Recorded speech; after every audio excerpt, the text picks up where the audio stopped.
Alrighty, hello, I'm here. Sorry about that, took me a little while to get everything set up.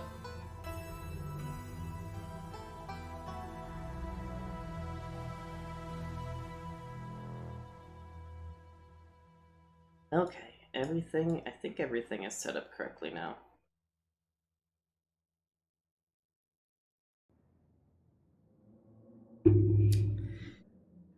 Well, Chapter 1 started off pretty wild, so we're going to do a recap. The long-lost cousin, the bad news, the 26 hours of bus rides with countless late-night stops and CD depots that felt unsafe even in the middle of the day. You wouldn't normally find yourself traveling like this, but your cousin bought the tickets. The funeral of her mother, your aunt, seemed like a thing you shouldn't ignore, even considering your own late mother's rocky relationship with this side of the family. Welcome to our family's humble estate. Fortunately, due to the current state of the house, only a few rooms will be safely accessible during your stay. Wouldn't go wandering anywhere else if you value your limbs. The floors have been known to give out. So has Stella mentioned she's famous? Haha, Avery, I'm not famous. Look, if you're not gonna go around tooting your own horn, you know I'm gonna do it for you. Stella sighs. I'm a YouTuber. She hunts cryptids. And we went on a cryptid hunt with her. A single deer remains behind, staring down the beam of Stella's flashlight while Gretchen whines and pulls at her harness. Please don't show the murder. You'll eat those words when I come carrying a mountain lion corpse out of the woods at dawn. I guess it wasn't a murder, it was a... Oh... I don't know what the right word would be. Accidental suicide? I guess accidentally killed him. Duke accidentally killed himself. Come on, you, whatever your name is, grab that flashlight and help me line up a good shot. The creatures in the tree line grow louder and more numerous. Gretchen violently strains against her harness. You dive forward and scoop Gretchen into your arms just before she manages to wriggle out of her harness. Your eyes fixate on the dark tree line over Duke's shoulder. God damn it.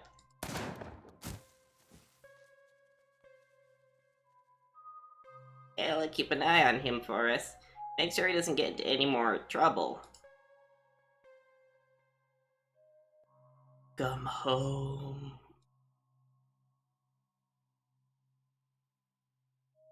My grandmother called them ditchlings, and they're a terrible omen.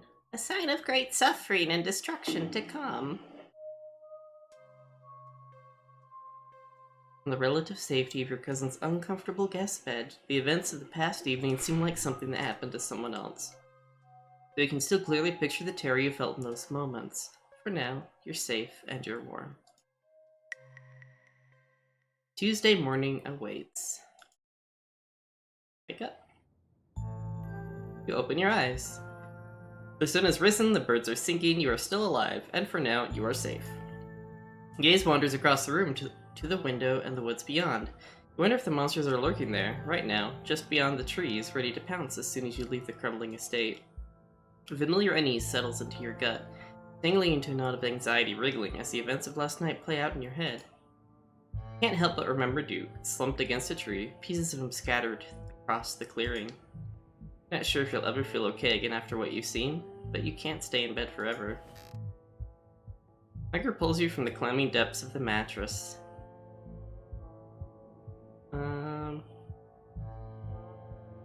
Check on the opossum. You open the drawer and check in on the little opossum you met yesterday. Oh good, he's still here, that's nice. Leave the little man in peace. What's the harm in letting the little man continue to nest in your clothes? At least your outfit from yesterday still smells pretty okay, maybe no one will notice. Great, the doll didn't move during the night. Maybe it isn't haunted after all, though after everything you went through yesterday, that's hardly a consolation. Getting back. Read towards the window, careful not to be seen by whatever might be lurking in the garden. For a second you thought you saw movement. It could have been an animal, could have been something else. Whatever it was, it's gone now. Yeah, everything got really spoopy. Maybe you'll head out there and investigate after you finish waking up. Probably a good idea to check in with your new friend. Can't imagine she's holding up very well.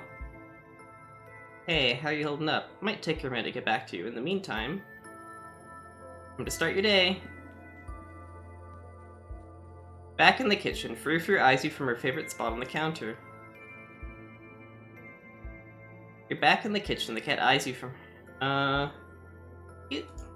Excuse me, ma'am, but may I pet your beautiful fur? Part of you hopes that flattery might win her over, as silly as it may seem. You are, after all, talking to a cat. Frou merely flicks her tail faster. It doesn't look promising. Hey. Did you know the police called me this morning? I've only been here 1 day, and you've already had a run-in with the cops. Tabitha, the events of the past night were only the first taste of a coming storm. We need to either leave or do something about it. Duke and Stella didn't take my intuition seriously last night, and look where that's landed us. You need to believe me. You don't need to spin me tall tales to wiggle your way out of this. Just be careful, and remember that your actions have consequences for the people around you. I don't have the energy to spend this week cleaning up after your messes, so just don't make any extra work for me, okay? Did the cops say anything about Duke? Did they find the body? Body? They didn't say anything about a body, but apparently he never went home last night. They had quite a few questions about you, Butimus. Before you asked, don't worry. I told them that you're an upstanding citizen.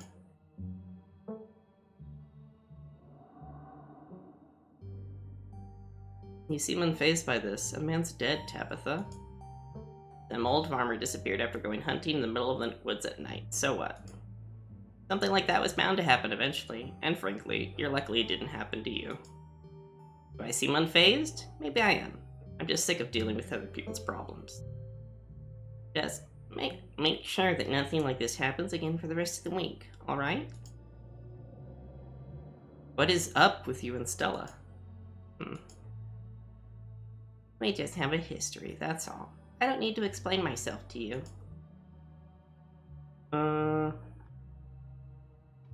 Is there anything I can do to help out? You can stay out of trouble while I do my job. Oh, and I want you home by sunset. I don't want to hear complaints. Just do what I ask. We won't have any more problems. Tabitha takes a few steps toward the door. Sunset. Cousin huffily exits the kitchen. Her footsteps fade down the hall, ending in the characteristic creak and slam of the front door as it opens and closes behind her. Wonder what happens if we didn't go with Stella. Once again, you're the only human in the estate. A text from Stella. Hey, Butimus, thanks for checking in. Hope you're alright. All things considered, I'm doing okay. Not great, but I'm hanging in there. Up most of the night on cryptid forums, but no good answers yet. I'm at the library if you want to join. I have scones.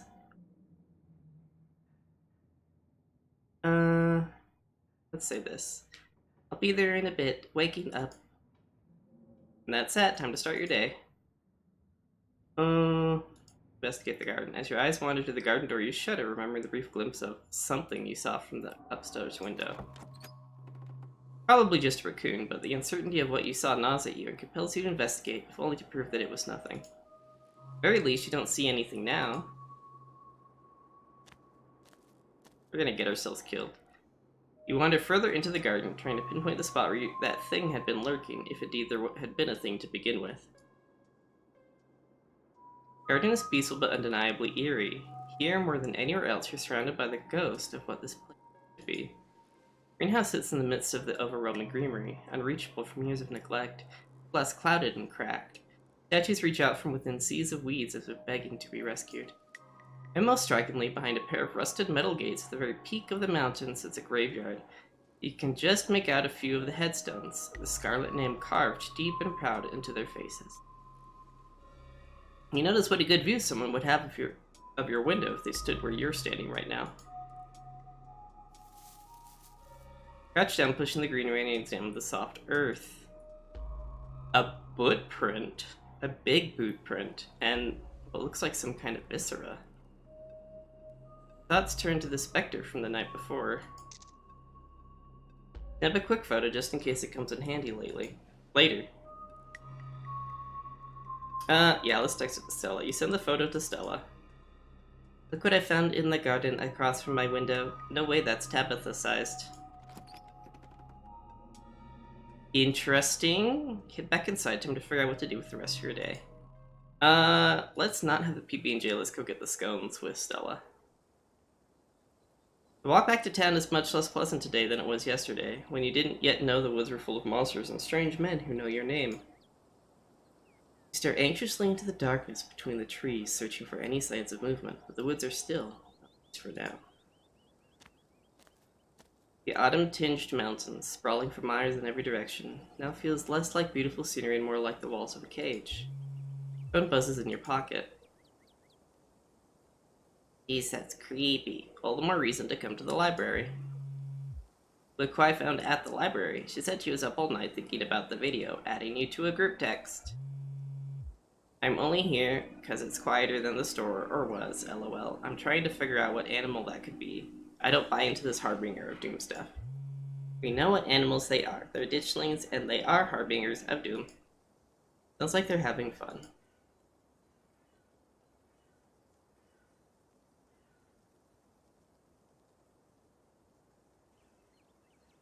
On my way. Almost back to town. You down the path.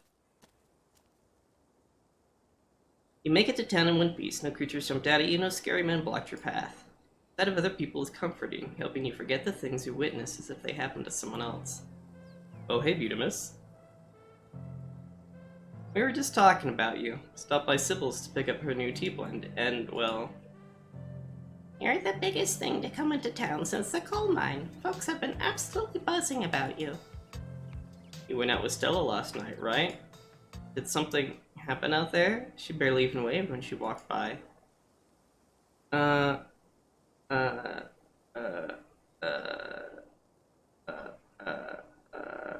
don't really know Avery very well yet. What happened last night was traumatizing. I don't think I'm ready to talk about it yet. Okay, I get it. Sounds like you've been shaken up pretty bad. I'll tell you what, I'm on break for the next half hour. Why don't you swing by the dimer if you want to decompress? Winnie can fix you some of Sybil's new blend. Maybe it'll calm you down a bit.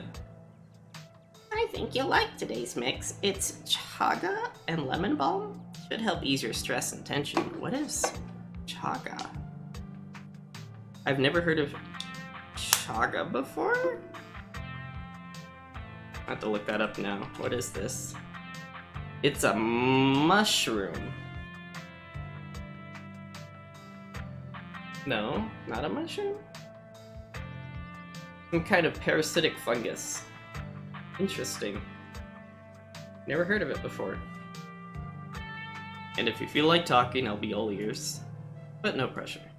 Anyways, it's up to you. See you around, Butamus. See ya, Sybil. Take care now, Avery. I got the achievement, alright then, keep your secrets, and the picture is Elijah Wood from The Hobbit. Wait, not The Hobbit? No. Lord of the Rings. I see you're a private person. I can respect that. Never know how someone might respond to hearing the truth of what you encountered last night. I'd better get back to it myself. I'm glad I was able to catch you this morning, if only to see how you were holding up. Please don't hesitate to stop by if I can be of any help. Both know this place is cursed. How are you so calm? Don't mistake my calm demeanor for complacency. We all have our parts to play in this. I trust that you and Stella have what it takes to get to the bottom of things. I'm so sorry to cut our conversations short, but I've got things that need tending to. Stay safe, Butamus, and God bless. Probably have a bit of time before you're needed at the library.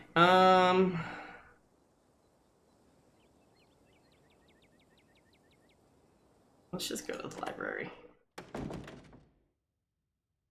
You enter the former town hall.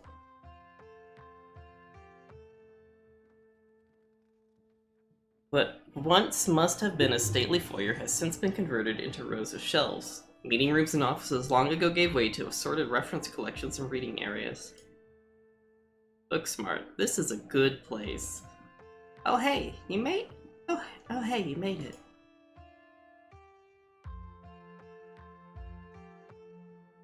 Would be silly. You head over to Stella and Kanika's table and settle in. You made it. Glad you could join us. Morning, Beautimus. You look tired.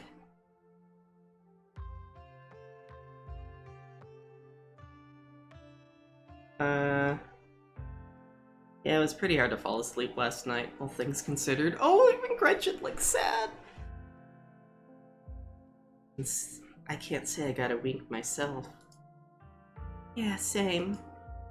Anyways, I guess we should get started. Oh. Before we gotta talk about that photo you sent me this morning. Kanika, check this out. Beautimus found it in Tabby's garden this morning, right in the line of sight of his room.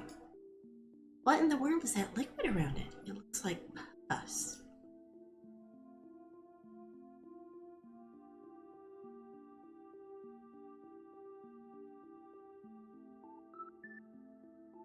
Don't know if there's a connection to what happened in the woods, but it felt worth texting Stella about it. You think it could be that creep we saw outside the general store last night? You knew your name, and those footprints match up with the mining getup. Whoa, apparently I missed a lot last night, huh? You're not talking about Wayne, are you? That guy keeps coming to my mom's tea room. I think there's something really wrong with him. Yeah, we are. I wonder if there's any connection between him and what happened in the woods last night. Like what? I mean, I don't have anything specific. We do have the whole prophecy of impending doom angle to explore. This photo is weird. Can't stop thinking about those splatters on the ground. If whoever left those prints is sick, maybe it's from those creatures you encountered. Hey there, stranger. Oh, hi. Add little to stranger. Your library's incredible. Can't imagine how much work you have put into maintaining this sort of collection. Can I date this man? Thank you. Hey Oscar, this is Beautimus, you know, Tabby's cousin. Oh, I should have known you were a Scarlet. You look so much like Vivian. Not that I knew her very well. I was still a little kid when she left. That Scarlet resemblance, it's, strong. I'm Oscar Gutierrez, Chief Librarian, and only librarian. Oscar's amazing. He practically built this library from scratch. Yeah, I'm a little jealous of what the kids around here get to grow up with. They don't know how good they have it. Back when I was in elementary school, all the library had was a couple of shelves of boring books donated by old people. Y'all are too kind. Speaking of kids, have either of you seen Rosalina around town? I don't want to be a helicopter dad, but she hasn't been answering my texts, and I wanted to make sure she isn't getting into any trouble out there. The pug is stealing your soul? Probably. Has the pug moved? You know the crowd she hangs around with. They're good kids at heart. I'm sure they're just at the old Maxwell place doing teen stuff. Went up there plenty of times in my day, but I'll sure to keep my eyes peeled. Look at its yeah. What's the old Maxwell place? It's this great old abandoned spot. We used to hang out there when we were teens. I can't believe I used to be so reckless. Those floors there were like Swiss cheese. I should really have a talk with Rosalina when she gets home. I don't know if I want to mention ditchlings in front of Oscar. I'm sure she's fine. I might not want to let her run off like that anymore. It's not as safe as it usually is around here. Is that like, look at this man though. Look at this man. Nika's right, there's some weird stuff going on out in the woods. That's actually why we came in today. Have you ever heard of creatures called ditchlings? They're a type of cryptid that shows up around places on the brink of disaster. Kind of look like the Pillsbury Doughboy was a creep. They look like if Pillsbury Doughboy was a creepypasta. Kanika's mom told us about them last night after seeing some footage we got in the woods. Ditchlings? Doesn't ring a bell. Dang, worth a shot. Okay, if you were, say, trying to predict a horrible disaster that might befall our town, where would you start looking? Well, They say history repeats itself, so I'd probably try to and figure out what sort of disasters this region typically falls prey to. Or should I be worried about something? I don't know yet. I'll be right back. Gonna go nab some more books. Behave while I'm gone, Gretchen. Aw, you don't have to worry about her, Stella. You're such a good dog, aren't you, Gretchen? Here, have a biscuit, old gal. Aw! Gretchen inhales the soft biscuit, drool leaking from her toothless mouth as she swallows it whole. Pretty sure Stella's barking up the wrong tree, Oscar. I don't think you have to worry about any horrible calamity befalling the town. But she's right about the weird stuff. There's definitely something unusual going on out in these woods. If I were you, I would keep my loved ones close in the coming days. I'm gonna try calling Rosalina again. I'm sure she's fine, really. Don't mind Butimus. He's been hanging out with Stella too much. Rosalina's a smart kid. She knows better than to go around getting into trouble. We'll make sure to keep our eyes peeled. Thanks, Kanika. And Butimus, if you see a 13-year-old girl with a black braid and glasses, would you let her know her dad is worried about her? Oscar anxiously wanders off, phone in hand. Okay, I need to take a real fast break. Thanks for the hug. I'll be right back. I need to smooth some laundry.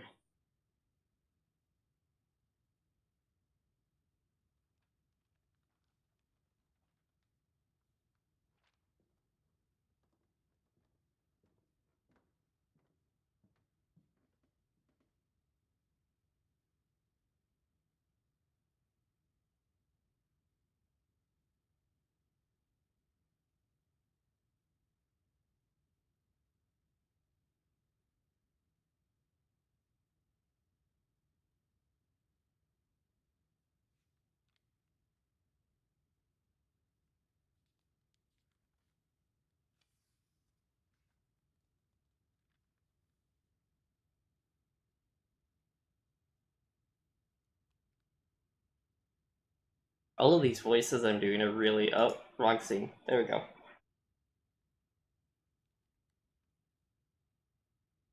I'm not really that great of a voice actor. I feel like I only really have one voice that I can do decently. So... yeah, it's a whole thing. Got him. Just grabbed a whole mess of local history books. Stella sets a massive pile of books on the table and pulls up a chair. Alright. Got our snacks, got our source documents, let's get this research party started. It's gonna be so much faster with the two of you here to help out. I'll be doing most of my research. Thanks, Greg, thank you for the hug. Bertolek, Greg, how are you guys doing? I'll be doing most of my research online. Never know what kind of weird biases the folks writing those books might have. Whatever you find online might be biased too, you know. Which is why we cross-reference things. Yeah, you're right. It's good to cast a wide net. Guess the books are up to me and Butimus. It's an okay day, but okay days are great. I guess okay days are okay, but... Reading awaits. Can I have... I want a scone. I didn't eat any breakfast. Forced into retirement at age 50 due to a war injury from his time in the Indian Wars, exasperated by his short stint serving as captain in the Confederacy, Silas Scarlet also lost his two eldest sons to that bloodiest of wars, leaving his third eldest son, Andrew Jackson Scarlet, to take charge of the mine. Under his leadership, the mine prospered, undoubtedly in part due to the growth of the railroad industry. Managed to evade the coal union for decades, making them one of the most profitable mines in the country. Andrew Scarlet built the surrounding town into what it is today, with expensive stone buildings, a bustling main street. Oh no! It's talking. And overseeing it all, the elegant Scarlet estate that was, until 1889, the largest and finest feat of architecture in the region. Culminating in the tragic collapse of 1918, it was found that Charles Shaw, the co-manager of the mine, had loosened security measures to increase production during World War I, resulting in a fatal collapse in the depths of over 160 men and boys, some as young as 10. Well, there's a tragedy. The The casualties included Andrew Jackson Scarlet's eldest son, Theodore, who had taken over for his aging father during the bustle of the war. His brother, Enoch V. Scarlet, managed to pull the mine from the brink of ruin, thereby saving the town. So this is how your family made its fortune. Interesting. Silas Everett Scarlet was born to Colonel Everett J. Scarlet in 1818, one of 12 siblings. He grew up in eastern North Carolina during a tumultuous time in the state's history, and not much is known about his life before he joined the Army in 1836. Quickly rose through the rank, in part to his father's connections, but also to a particular ruthlessness for which he received the nickname Bloody Silas Scarlet. The federal government granted the now Captain Silas a tract of bounty land in exchange for his service in the Indian War. He settled into the hills of North Carolina in 1841. That land would become Scarlet Hollow. But it started as a simple log cabin built by Silas's own two hands, occupied by his family of 10, Silas, his wife, Mary Joseph Scarlet, and their 8 children. Logging business brought many workers and fellow landowners to the hills, but it wasn't until Silas discovered a rich seams of coal running underneath the entire region that Scarlet Hollow was really put on the map. He saved what he could and bought the surrounding hillside at a great discount, cleverly hiding what he knew about the land's true value. Thus he had all the resources to found Scarlet Hollow's now famous coal mine. You're finished with this one. A few entries catch your eye.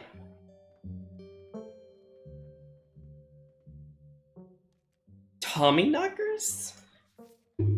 Often linked to Cherokee legend, some cite the Wampus Cat as originating with the story of a woman who sought vengeance against the monstrous cat demon for driving her husband mad. She hunted it down, and by wearing a bobcat mask, tricked it into using its own vile magic on itself, freeing the people of the region from its evil. Others say the creature comes from the story of a woman who wore the pelt of a wild cat to witness forbidden hunting rites. Hunters of her village gathered to perform the rites, and she watched in secret from underneath the cat's pelt, but was soon discovered. For her indiscretion, she was fused with the pelt and transformed into a creature that was neither human nor cat, forced to wander the wilderness alone, feared by all. Her calls are those of great sadness and serve as a warning to anyone who dares go against tradition. There's a Stephen King book about Tommyknockers. Oh, is there? I've only read one Stephen King book and I wasn't super impressed. Tommyknockers originated in Cornish mythology, spreading to the United States when Cornish immigrants began working in Appalachian mines. They're named for the knocking that can be heard from seemingly within the walls before a cave-in. Ooh. People of the city turned into aliens? What? That's wild. According to some, the knocking serves as a benevolent warning. Others believe that the creatures take stolen hammers to the supports of the mines and collapse them on whoever's unfortunate enough to still be inside. They are traditionally thought to be impish, leprechaun-like beings, but some claim they are spirits of dead miners, forever cursed to haunt their final resting place. There was a hunter who lived in a tiny cabin in the middle.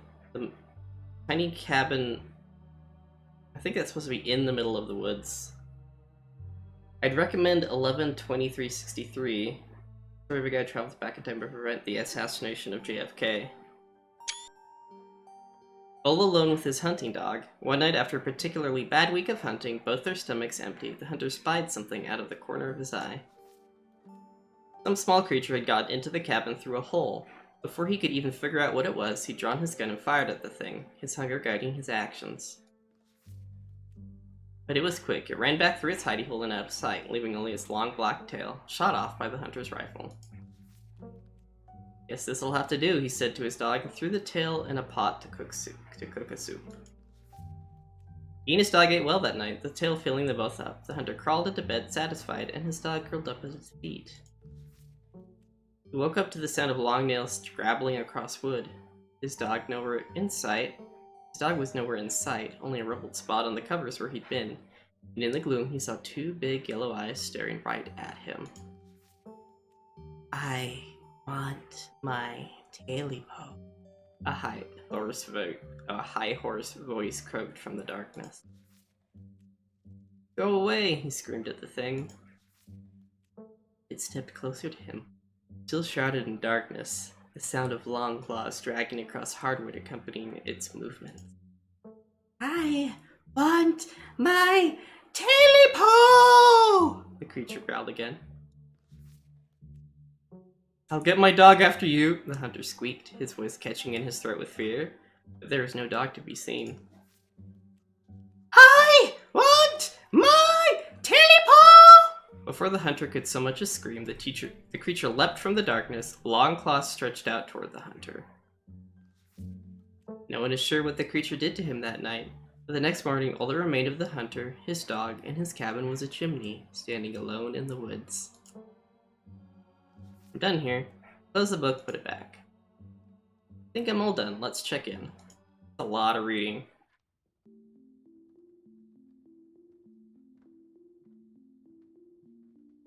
Alright, if we're going with what Danika's mom told us last night, I think we can rule out any natural disasters at what brought the Ditchlings here.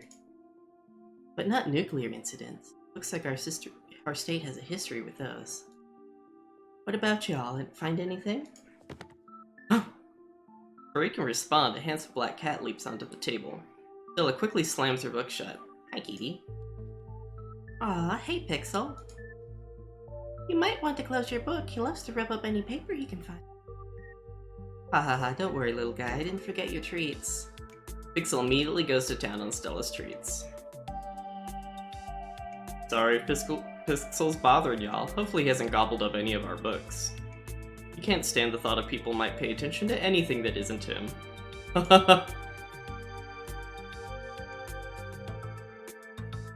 Why do you let a paper shredder freely wander a library? Have you seen this little guy's face? How could I say no to that? Decide to leave Pixel be. Cat curls up on the table, fast asleep. Aw. Alright, I better get back to shelving. Let me know if y'all need anything.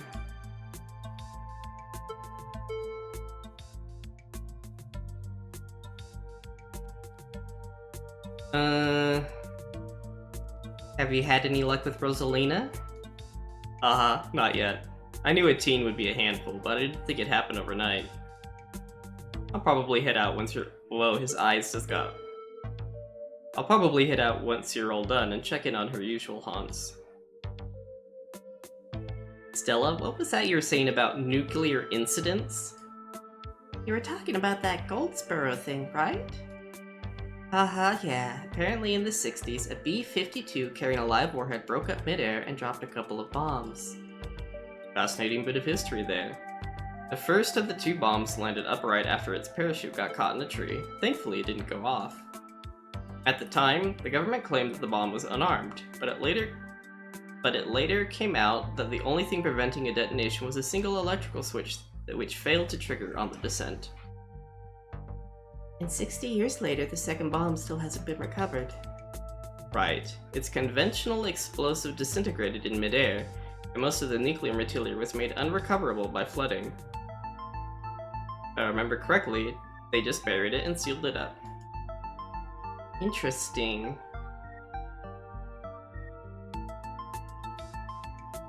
Goldsboro is over 300 miles from here. I don't think we have to be worried about that. Yeah, that's fair. Wouldn't make sense for ditchlings to be here specifically if that was the case too. We also really shouldn't be looking too much at this whole disaster angle. Whatever those creatures are, they're biological. You never know with radiation. We actually know quite a bit. It just melts you. It doesn't make monsters. And a 60-year-old bomb isn't going to explode on its own hundreds of miles away and kill us here. You never know. There could always be a whole underground or society of bomb-worshipping mutants just waiting to blow it up. I've missed this. Lean in quietly and whispered to Stella and Kenny. You guys think that there's, like, cult here? Maybe the ditchlings were actually nudists? Maybe the ditchlings were summoned? A lot of folks feel tense and closed off. Those cops were awfully suspicious last night. Really weird combination of being dismissive and trying to pin things on me. I don't know, it just feels like a cover-up. Yeah, that was pretty bad. I'm not sure they really have it in them to be part of a cult. Definitely. I don't think they're capable of putting in the effort. It's about the coal mines here. Kanika visibly shudders. I get cold sweats just thinking about being in a place like that. Feel for the guys who work up there. I could never. Speak for yourself. I love a good crevasse.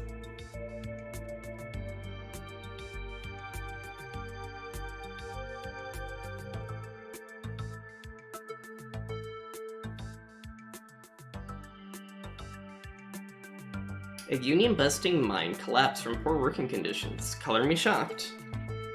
Yeah, it's pretty awful. That's what the sculpture out front is for, commemorating all the men and children who died that day. Every kid in Scarlet Hollow learns about the collapse of 1918. Our teachers loved to emphasize how many children they had working down there, probably to try and show us how good we have it or whatever. Low bar, if you ask me. You know, that could be what the ditchlings are warning us about. Another collapse. Writing it down on a list of potential disasters. Eesh, Stella, that's morbid. And besides, it was old Charles Shaw's fault. The labor market is way more strict now. There's no way you could get away with that kind of safety cutbacks he pulled. You all don't actually think the mine is about to collapse, right? No, I don't think so. You had me worried there for a second. I hate to give Tabitha any credit, but the mine is safer now than it was back then. Still, what a horrible thought. Never know.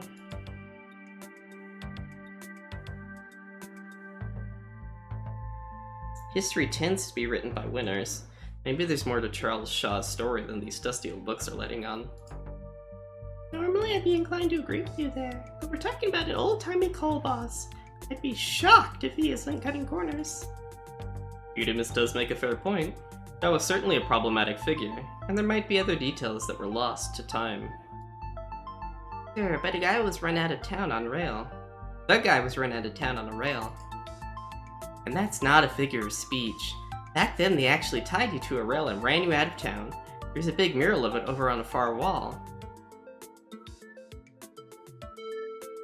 I'm trying to picture how that would actually work. Like, I don't see how that is physically possible to move the person once you've tied them to the rail.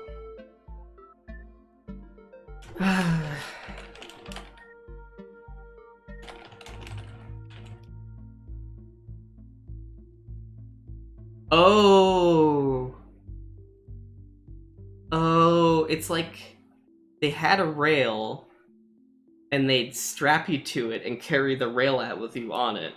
Is that? What? Oh, yeah, okay. Interesting. He got off easy, if you ask me.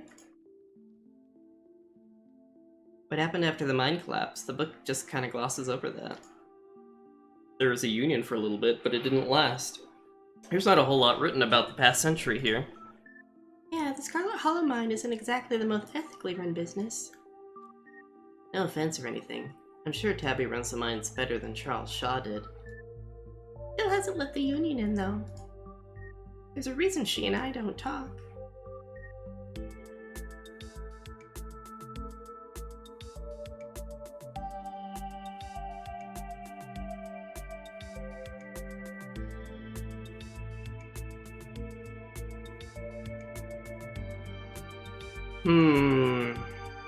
This is a very difficult decision.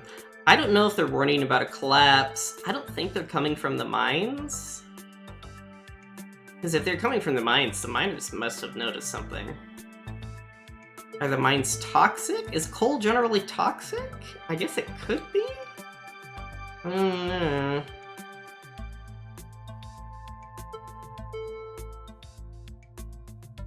Or are the mines just too obvious? I'm gonna pick this one. I'm not sure I agree with the collapse angle, but the mines seem important. The whole town is built around them. Yeah, that's fair. They're bound to be relevant in some way. Hard to argue against that, but that doesn't really give us much to go on. Just because something seems obvious, it doesn't necessarily mean it's right or relevant. True. So Silas Scarlet.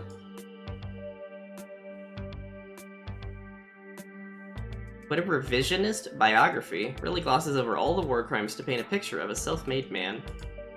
It's a perfect example of why you should use multiple sources for your research instead of trusting the first thing you read on a subject. Yep, dude was a monster. Sorry you're related to him.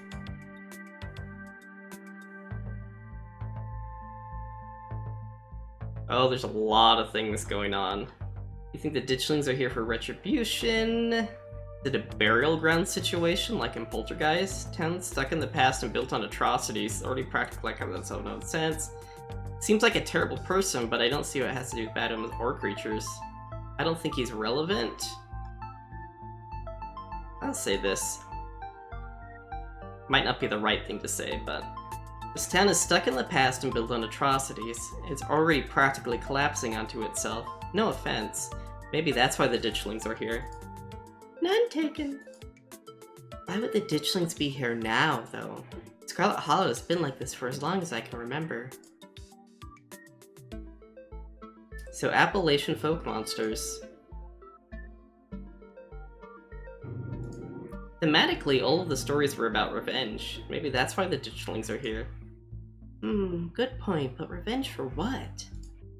A lot of folklore tends to be about revenge when you boil it down, though. You'll think they're just animals. Revenge tends to be more of a people thing. You never know, I'm writing it down. Wampus cats kinda sound like they could be mountain lions. Voice like a woman crying out, somewhere between person-sized and cat-sized. Definitely, they are 100% mountain lions. Inika, you know there are no mountain lions up here. I thought you were supposed to be a skeptic. But the myths are old, right? Mountain lions didn't go extinct in the Appalachians that long ago. Those legends just haven't died off yet. Almost every cryptid can be tracked down to either a hoax or someone getting confused about a perfectly normal animal. Sometimes both. Bigfoot, for instance, started as a prank. Then folks saw bears walking around on their hind legs and got freaked out, and now here we are. Delete those words when I get the first clear footage of Bigfoot.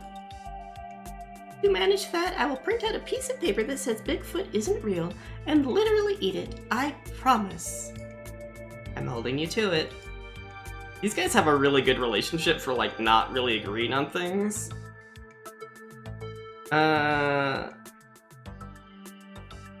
My mom used to tell me the Taily Poo story back when I was little. I can't believe I forgot about that one. It scared me so bad I didn't eat soup for years. Thought a monster might try and dig it out of my stomach if I did. I love that one. There's this old chimney in the woods that I used to think was the chimney from Taily Poo. The one that was left after the thing did whatever it did. Now I know that's just because chimneys don't burn down and wooden houses do. That doesn't mean it's not the chimney from Taily Poo. Camped out there a couple of times and seen some pretty spooky stuff. Yeah, I watched that video. You saw raccoons. You're gonna get rabies one of these days chasing after wildlife like that. What can I say? I like to live on the edge.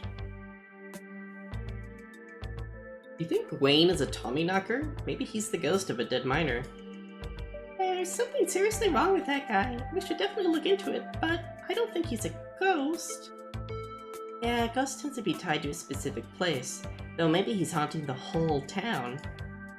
He's not a ghost because ghosts aren't real. I've also seen him, like, touch stuff. Okay. Let's move on. I feel like we should help look for Rosalie. Oh, or maybe just that's what they think. I feel like we haven't really gotten any clear direction.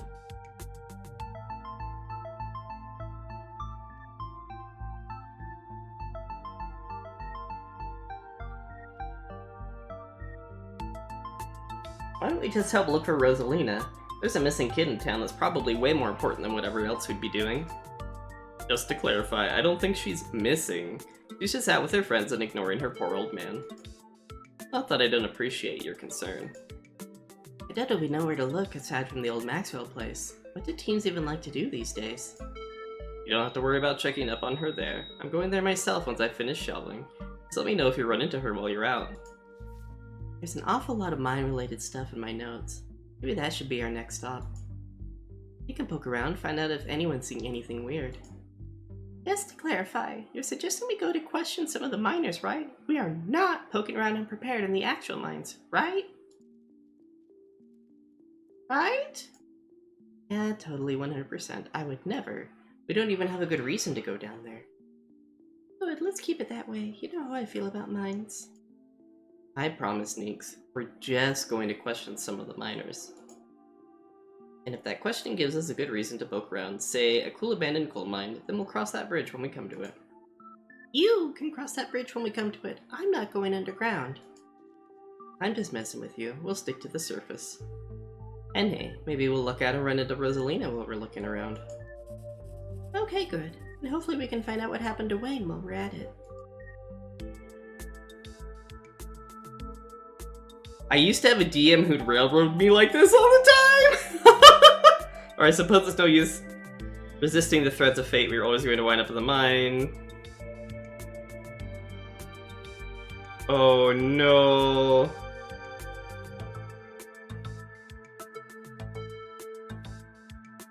I don't think Tabitha will like us snooping around. Alright, but if we're doing this, let's do our best to stay under the radar. I'm already in hot enough water with Tabitha as is. Normally I'd pick like my trait responses, but in this case I felt like this might be a good thing to say. That sounds like a good idea. Be super sneaky, I promise. I can even keep lookout. Look at us going out on a caper together. I missed this. I missed it too. I mean, sure, not under the best circumstances, but I've been so wrapped up in running the store, didn't realize how much I missed being able to hang out with you. Though, there is something missing. Reese! I really miss that dude. Can't believe how long it's been since we've seen each other. Have you seen him lately? Nope, I've tried to plan stuff, but he's been too sick. I didn't realize it was getting so bad, that poor guy. You know, we could just pop over and surprise him.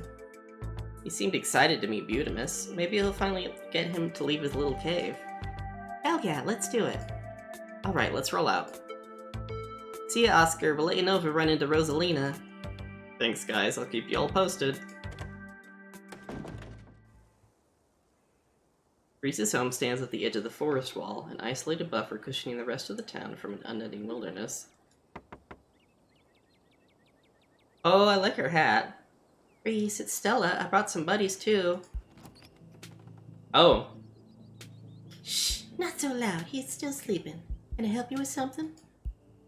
The woman in the doorway stares directly into your eyes. You can practically feel her simmering irritation washing over you. Hi, Dr. Kelly. We were wondering if it'd be okay if Reese could come hang out. Nothing strenuous, we promise.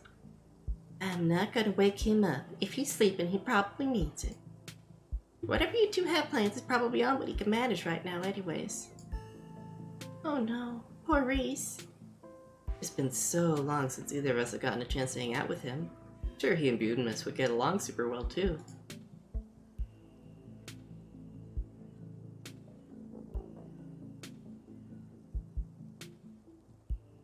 Hi, I'm Butimus, Vivian's kid. I know who you are. The way she avoids looking at you as she speaks makes you feel like you've done something wrong, even though you're pretty sure you've done nothing at all. Oh no, I've been doing wrong stuff all the time, I bet. Reese's mom turns back to the house, sighing. Sorry, I know that was a little rude. You just want to hang out with Reese. He misses both of you too.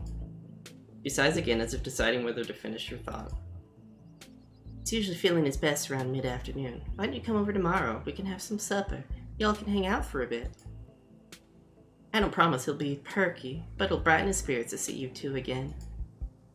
And I suppose you can come too, Butimus.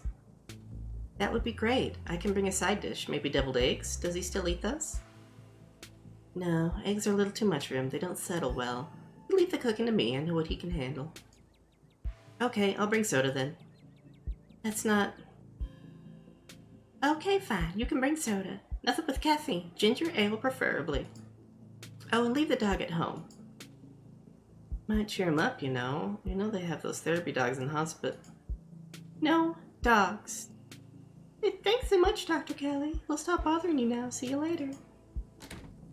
Dr. Kelly nods in acknowledgement and quickly shuts the door. The sound of several locks clicking in place can be heard from within. Huh. But that woman makes me so nervous. Remember, she used to be nice and carefree when we were kids. She always had the best stickers when we had to get our shots. Maybe she's just stressed about Reese. Maybe she's just nice to kids. Either way, I guess it's just the three of us. You gonna drive? Ah, sorry. I don't like the thought of going up there without the van. Cool. I'll take my shortcut then. Didn't take long for me to get there. Welcome to Tag Along, Butimus. Don't worry, I won't be offended if you decide to ride with Kanika. I'm sure you're probably sick of the woods. Either way works for me. Why not just drive up with Kanika? Aren't the mines a bit of a ways off? Don't worry about it, Butimus. There's just a lot of junk in the back of my van. It's a little tight with more than 2 people. Yeah. Do we go back to the woods? Stuff might happen. Yeah, let's walk. I'll walk with Stella. We'll meet you there. I got an achievement. Into the woods again.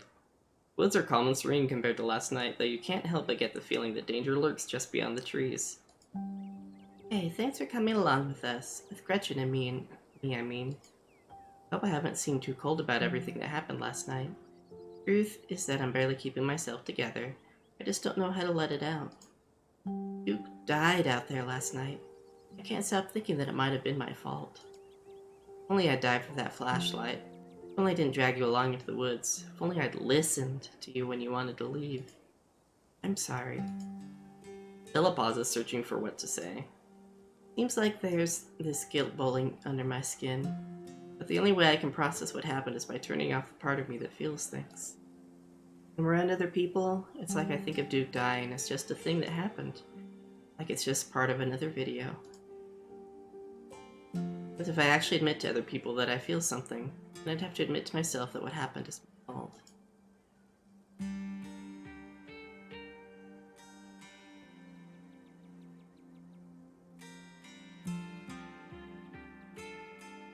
Of course it's not your fault. It's not really anyone's fault. It's nobody's fault. You and Gretchen have gone into this woods a night a dozen of times by yourselves and nothing like this happened before. How could you have known? Thanks, Butimus. I think I needed to hear. Conversation comes to a dramatic halt, with you, Stella, and Gretchen all whirling around to face the source of the sound. That's a verb. Whoa. Well, calm down, girl. It's just a bird. Same probably goes for the two of us, haha. I guess we're all a little on edge. Yeah. Let's hurry to the mine. Shouldn't be that much further. Kanika casually leans against her van as you and Stella emerge from the woods. One moment.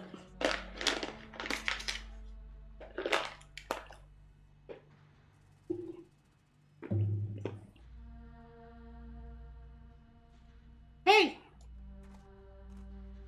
Y'all have a good walk? Yeah, it was great. I mean, not that you were missing out or anything. You didn't run into any of those creatures, did you? Nope. That makes sense. You're probably nocturnal. I don't know if I should feel relieved or disappointed.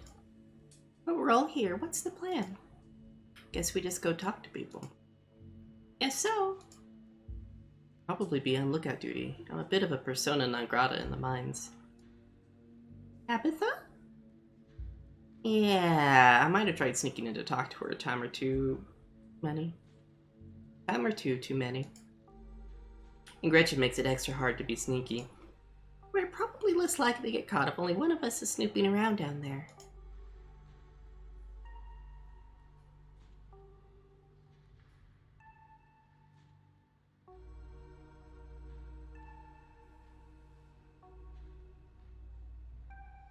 If Stella's on lookout duty and only one of us is going in, what's the third person doing? You know those cheesy rom-coms where everyone wears an earpiece on their first date?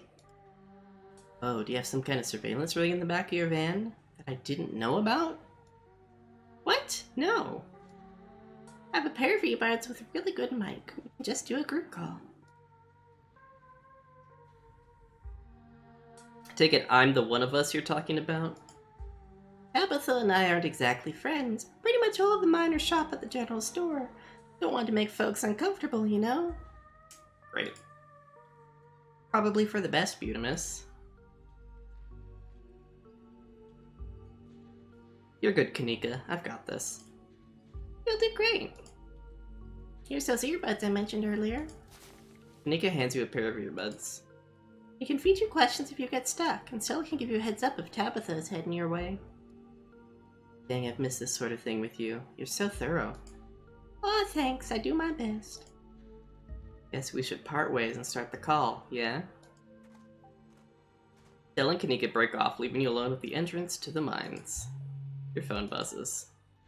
Hey, can you hear us? Try saying something. Something. Dell and Kanika chuckle at the other end on the other end of the line. Alright, cool. Nothing to do now but to enter the worksite. Pass through the unlocked fence and enter the property of the Scarlet Hollow mine.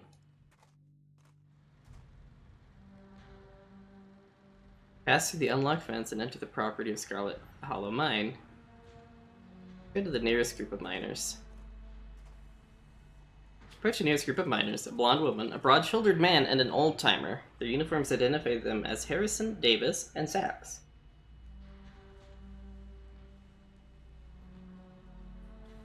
Got a reason to be bothering us.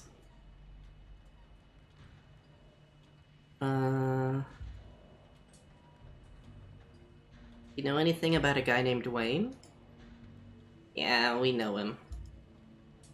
He was such a cut-up. Miss that dude. Cut up. What happened to him? Miners shift back for a moment, uncomfortably glancing at one another. Isn't that the guy y'all said was, He's gone. That's all that matters. What happened to him? What are you, some sort of cop? Tell me what happened. Fuck off. Hey, Zax, come on, man. No, I've been here decades longer than you, and I know bait when I see it. Let's get out of here, our shift's about to start anyways. sorry. Oops, the miners pack up their things and leave. Heck. Get over to the next group of miners. Mystical, before you can reach the miners, you're struck by an intense feeling. You recognize the hollow terror. The hollow terror is the same thing you felt last night when you set eyes on that awful man in the miner's jacket. Oh. Shouldn't be up here. It's dangerous. What are you? Flesh and blood, much like yourself. You don't have to be afraid of me. Stay home. Wait for the week to end. Don't keep putting yourself in the path of danger. This is all I ask. Before you can say another word, the gear is gone. Hey, Butamus, are you still there? We've just been getting static from... Oh. Wayne got the jump on me. Whoa, I thought I saw you talking to someone down there. Are you okay?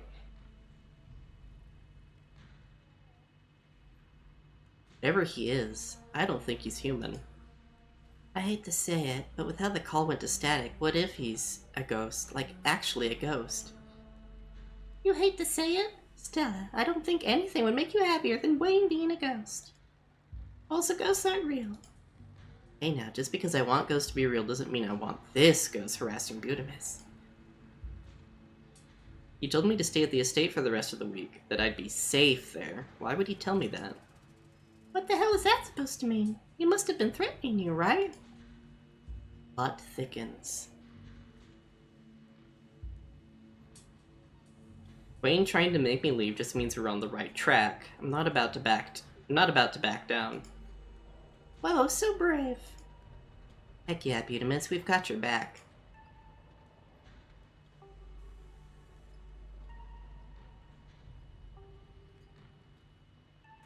Try another group of miners. Hey there, can we help you with something?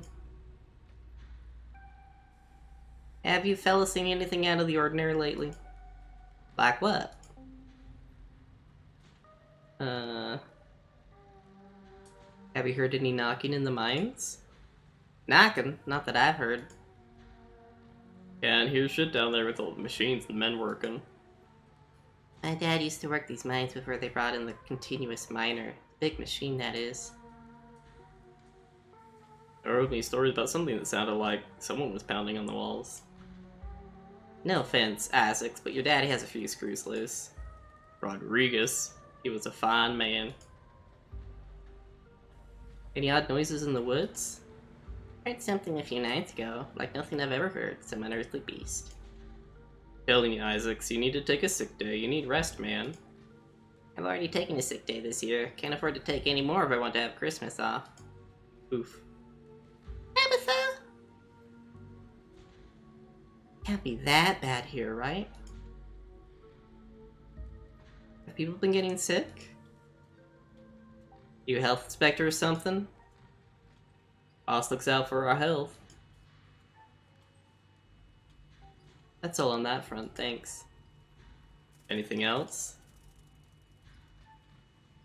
Any of you know a man named Wayne?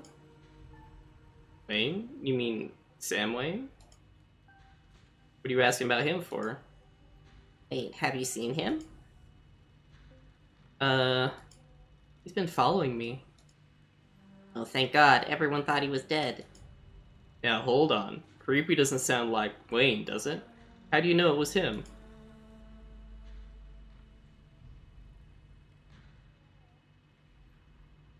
The name on his jacket, Wayne, just like yours says Smith. So do all of our jackets. But if I switch with Isaacs, it doesn't make me Isaacs. No, it's gotta be him. There's no way he's dead. You really think he's run around town creeping on strangers and ignored his friends and co-workers? Seems more likely here that somebody took care of him, so to speak, and is running around in his clothes. Miners stand in silence for a moment, considering what they've just heard. That's not possible. That's ridiculous. This is messed up. But who would do something like that? I don't know. Why don't you ask his girlfriend? Yikes, Do you think? No. No way. Just saying, he wasn't exactly the first fellow to fall for her charms. Lots of heartbreak in that woman's history. Lots of jilted ex-lovers, if you catch my drift. Dang, who are they talking about? Told him not to get involved with her. I told him. Who was Wayne seeing? Oh, no. If you don't know, there's no way I'm poking that wasp's nest. Forget we said anything. Yeah, I don't want to be the next on the chopping block. Let's just leave it. I won't press you on it. Good. Whoa! I told y'all not to get involved in that mess. Told y'all. Thank you for the 100 bits, Bertolac. What do you guys think of Tabitha? And why would you go and ask a question like that? Are you trying to insinuate something? Horrible woman. Now, fellas, let's not go besmirching the fine, gentle lady. Smith is right. He's got a lot to answer for. Alright, fellas, I think we better cool it and get back to work before any of us say something we regret. You're probably right. Dang it. Should we check in? Just as a heads up, the only group I see out there is pretty close to the main office. Might still be worth talking to them, but I don't know if I can give you all that much heads up if Tabitha comes out. Oh.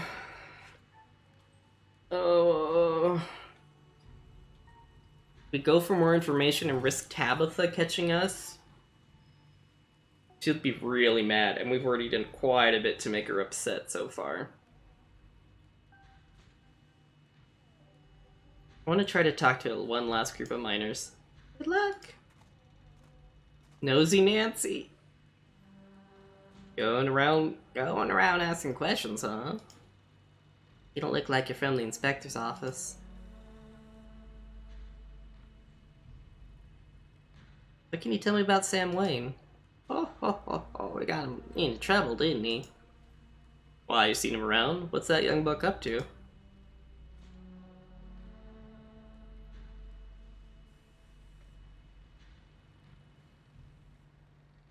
Heard from some of the other folks in camp that he had a nasty spat with an ex and disappeared not long after. Ah, you mean the boss? As far as I know, that never ended. He was dating Tabitha? Stella audibly gasps. Yeah, I figured he just ran off to live in that big mansion with his Belle. But that strapping young man like him with the sour-faced broad always left such a bad taste in my mouth. Oh my god, gross. As if you wouldn't fall on your knees if a woman of means showed the slightest bit of interest in you, or any woman at all. Fair enough. But I suppose this begs the question, did she run him off, or did some jealous son of a bitch oust him?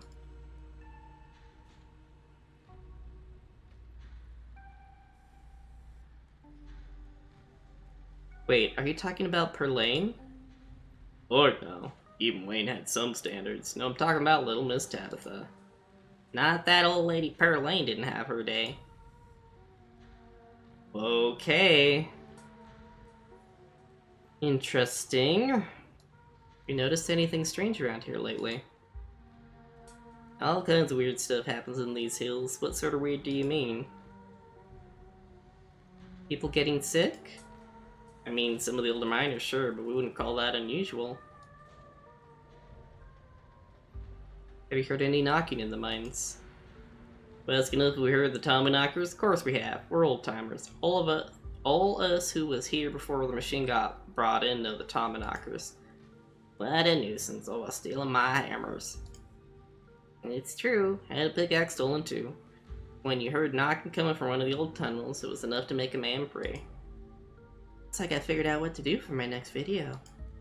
You better not be thinking of going into those old mine shafts alone. I could always use a partner in crime. I'm going to wind up going down there with you, aren't I? Any weird animal sightings? That raccoon with a big old tumor last week spooked me something awful. Oh. That's nature for you. Not always pretty.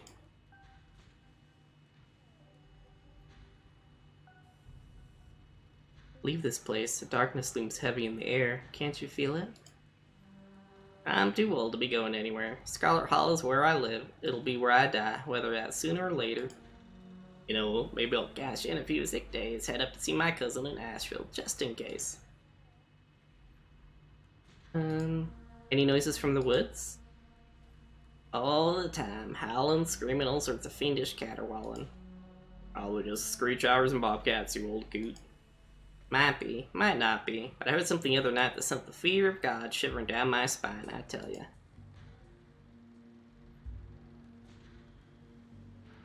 Saw what made that noise? It was probably a ditchling, a portent of doom. What now? Ditchlings? My grandma used to tell me stories about them. Claimed she saw one once. Oh, that link is old. Claimed she saw one once, that's why she always had such bad luck. What is it? Is that even... That click-to-tweet. Does click-to-tweet even work anymore? Oh. Kinda. Oh my goodness. I guess it's not just my mom. It's all on that front. Sure. So what do you think of Tabitha? Two men shift uncomfortably. Not the kindliest woman I've ever met. She runs the place all right. Though that told the boys she'd been laying off lately. Keep going around saying that and you'll see how long you're one of them boys. All I have to say is the mine's doing well. Doesn't go around laying off his workers for no reason. I'm not sure any of us gonna have jobs in a few years. Hey, you're a damn fool. You're gonna be next if you keep up that kind of talk. Butamus, I think we've got a problem. Ah! What the hell are you doing here? Ah, oh crap, good luck. Sorry, Butamus. And that's our cue. Pardon us.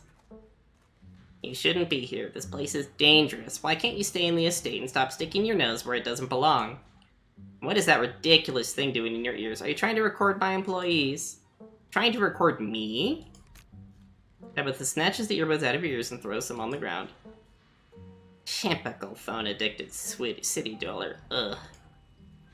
God. And I have a meeting in 5 minutes. I can't even drive you back. Okay, look. I don't want you wandering anywhere else. Just stay here for an hour. I can take you back to the estate as soon as my meeting wraps up. Can you please do that for me? Oh.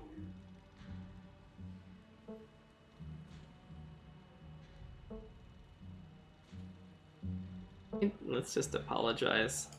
I'm sorry, Tabitha. What does that even mean? What good is sorry if you keep doing everything in your power to stress me out? Ugh, sorry I disappeared last night, Tabitha. Wouldn't dream of doing anything else to violate your boundaries. What are you going to do next? Actually kill someone in town? I need to get to my meeting. Just stay here until I come to get you, and don't move a muscle. I'll collect you in an hour. Tabitha rushes off to her meeting. You stoop to the ground and pick up Kanika's earbuds.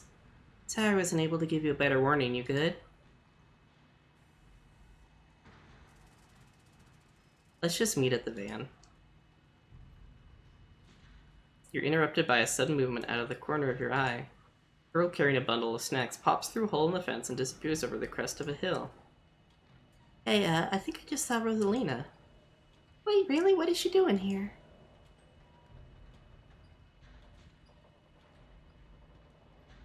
We should call Oscar. Let's handle it after we catch up with her. Rush over the hill and get your bearings. Sounds of active mining fading into the distance. Rosalina is nowhere to be found, but dusty footprints point toward a nearby mine. Something about the mine feels wrong, as though a cold anger lies burning inside, sucking the life from the surrounding hills.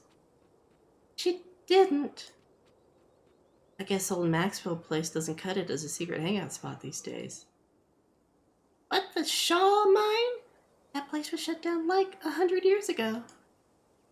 After a collapse that killed over 100 people.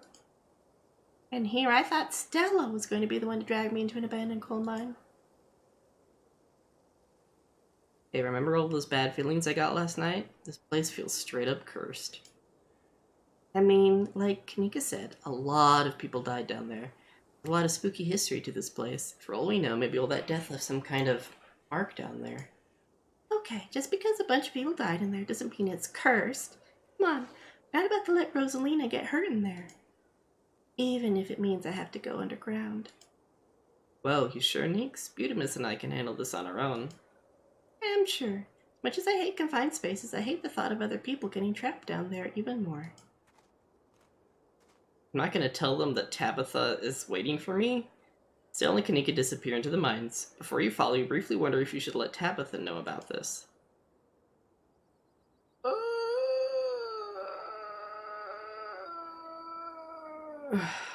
Let's call. Pull out your phone and dial your cousin. What is it? You know I'm in a meeting. The kid just snuck into the Shaw mine. I figured you should know. What? Are you serious? Why do things keep happening to me? Whatever. I'll head over there as soon as I can. Just stay where you are and wait for me, alright? God, I don't even know why I keep trying to reason with you. It's not like you'll listen.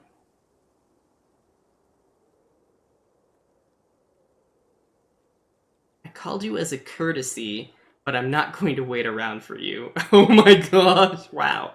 I swear to God. Sorry, but my mind's made up. You hang up the call. Wow, we just, like, slammed our... You take a deep breath and follow your new friends into the mine. Oh my goodness, this game is really putting me in a lot of awkward decisions. The side of the mine is warmer than you'd expected. The air thick and wet, the ceiling hanging much lower than you are tall, forcing you and your companions to hunch over, your leg bent in a painful squat that you begin to navigate. As you begin to navigate its maze of corridors. Hey, you made it. Told you he would.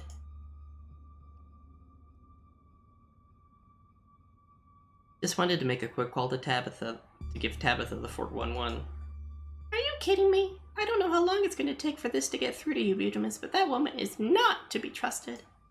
Well, what matters is that the gang's all here. We'll find Rosalina in no time.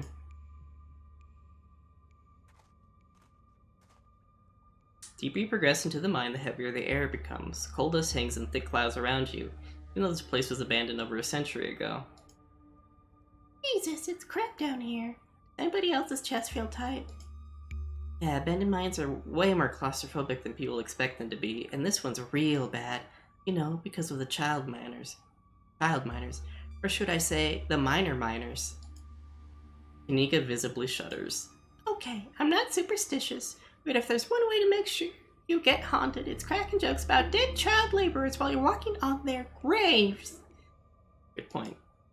What can I say? I do my best to tempt the spirits wherever I go. I actually snuck down here a few times to try to get some good footage. Part of my ghost hunting phase. Jesus, Stella, the things you do for your viewers. Did you find anything? I wish. If any place in Scarlet Hollow was actually haunted, I'd be this mine, hands down. But all I got was dust in my lungs and a couple of false alarms. Stella pauses as sound rushes overhead. Oh my god, what was that? The mine's going to collapse and we're all going to die in here, aren't we? Stella sighs longingly. That's just how the wind sounds down here. You sound so disappointed. This brings back memories of my last foray into these depths. Every time I thought I'd finally found a spooky ghost, there wound up being a very unghostly explanation. Like local wildlife, for instance. Stella turns her flashlight up towards an alcove overhead. Those guys got me real good last time I was here alone. Oh my god, there are bats down here? I'm going to get rabies, aren't I? I'm going to get rabies and die in a mine collapse. You holding up okay, Neeks? Yeah, sorry, I'm just a little on edge. Nika stopped mid-sentence by a thunderous knock echoing from deeper in the mine. Okay, what was that? That was... I have no idea what that was. Did that sound like knocking to you guys?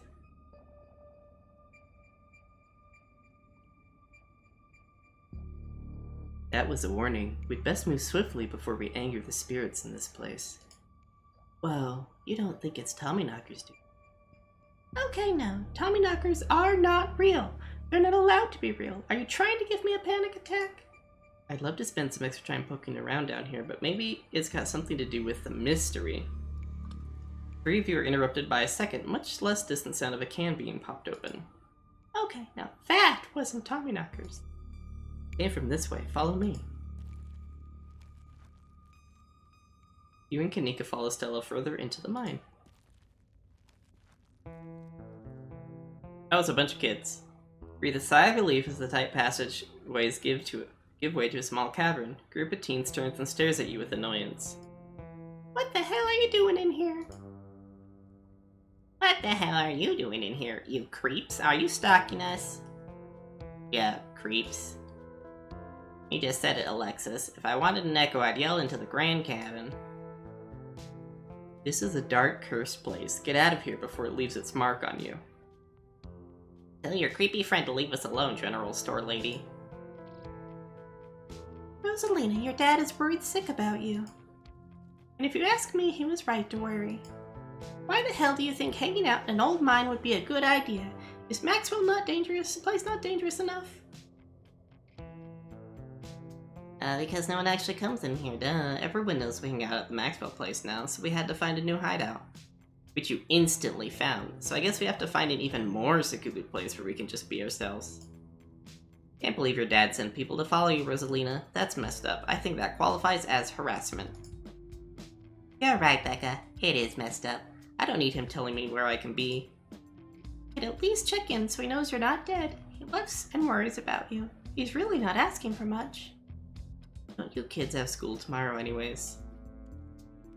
It's fall break! Oh. And we're not kids. Yeah, we're teens. Yeah, we're teens. Are those canned strawberry margaritas? Where did you even get those? Most of the teens avoid eye contact. The quiet one in back tries to melt into the cavern wall. Oh no. I know that isn't you, Miles. It had better not be you. Yeah, whatever, it's me. What are you even doing here? Becca's right. Sounds to me like you're stalking and harassing and all that. You're supposed to be minding the store. Not like anyone even comes in on Tuesday, and Mom's there, so it's fine. I start uncomfortably around the cavern as Kanika tears into her brother. It's not fine. It's extremely not fine. Why do I always have to be the responsible one? Do you know what I would give to be as carefree as you? I left school so you would have a chance to live your life.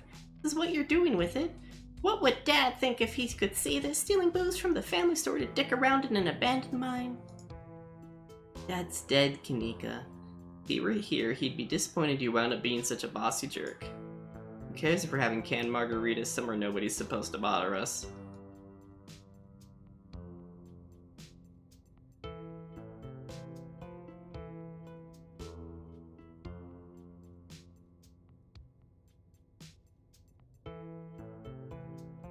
Could you at least use your underage drinking somewhere a little safer? I'd love to help y'all sort this out, but can we maybe do it not in an abandoned coal mine? Oh, and what are you, an expert on mine safety? We only abandoned this place because there wasn't enough coal left to bother digging anymore. Dad told me, and he's an actual foreman at the continuous mining facility, so he knows what he's talking about. Wait, I thought your dad was a charge hand. No, Alexis, he got promoted last month. He says this place is totally safe. We can hang out here anytime we want. Correction. Hi, Tabitha! That was the creepy smile again! Your father was a foreman at the continuous mining facility. We'll see if he even has a job tomorrow morning. What? Oh, shit. Oh, hey, Tappy. Unica sighs. Probably for the best that she's here. Do none of you understand what a boarded up mine entrance is supposed to mean? It means it's closed, condemned, not fit for human use. Come on, this place is way sturdy, check it out. The teen with the beanie jumps up and slaps a strut on the ceiling. Oh, was that the knocking we were hearing earlier? Oh my god, Zane, cut it out, you're embarrassing us. I'm sorry for Zane's behavior. I don't think he realizes how extremely 8th grade it is to jump up and hit things. No offense, Rosalina. None taken. The other 8th graders are totally immature. Not like you. Not like you, Rosalina. You're chill and smart too. Enough! The damage is already done. Now leave. I'm tired of people in this town dragging my cousin headlong into danger. I can't believe I actually agree with Tabitha about anything, but this is the worst place I've ever been in my entire life, and I would like to see the sun again before I die. Aw, come on you guys, maybe it's not a big deal. We used to do dangerous stuff all the time, and I still do dangerous stuff now. I mean, I don't like this particular situation with the whole ditchling thing, but outside of that, who are we to tell them where they can hang out? I don't know who you think you are in this situation, Stella, but I own this mine. It is entirely within my rights to tell them to leave, much like it is entirely within my rights to tell you to leave. Was your lifetime ban from my mine's not clear enough message for you? Hell yeah, Tabitha, tear the sad 20-something to shreds. Hey, I'm defending you, and I'm not sad. Where'd you get that idea? Honestly though, like with that many people in the cave in a cave in there, it's a semi-decent chance they'll find someone. It's a bet. Well, I mean, it is her mine. She kind of does have the right to say who can and can't be in there. So, especially if it's something condemned. Though I wonder if it got condemned because maybe they unleashed the ditchlings or something. Ugh. Oh my gosh. Automod didn't like that because of bullying. The Karen, I'm not really getting Karen vibes from Tabitha. I'm getting more like cold-hearted business owner. But who really knows what she's like, though? We've only really seen her business exterior. Running a clickbaity YouTube channel where you run around in the woods chasing nothing is extremely sad. Oh, she's sad. So what? Give it a few years and you'll be sad too. The passage of time is inescapable. Oh my gosh! Okay, yeah. Tabitha is a little bit of a bitch. Telling supernatural entities is it's her mind and they need to leave. I mean, she could try that, see how it works for her. Oh my gosh, give it a few years and you'll be sad too! Tabitha, it's too real. Oh my gosh. Look, we just wanted to give Rosalina a good time. Tell her home life sucks right now. Yeah, tell him where you have to sleep, Rosalina. We've been living in the library for the past couple weeks. Dad says we can't stay at our house. Got a hot plate and a couple cots in one of the back rooms. It's actually pretty sick setup. What isn't Zane? No, it isn't Zane. There's too many people in this scene. Rosalina deserves better. I don't care about your home life. If you're going to do your underage drinking, go do it in the woods. Just get off my property. Tabitha! I'm Tabitha, telling it real, 2-3 years tops, the inevitable oppression of being. Some people manage to escape it. Look, Rosalina, I'm sure Osprey has a good reason for all that. He's a good guy and he cares about you.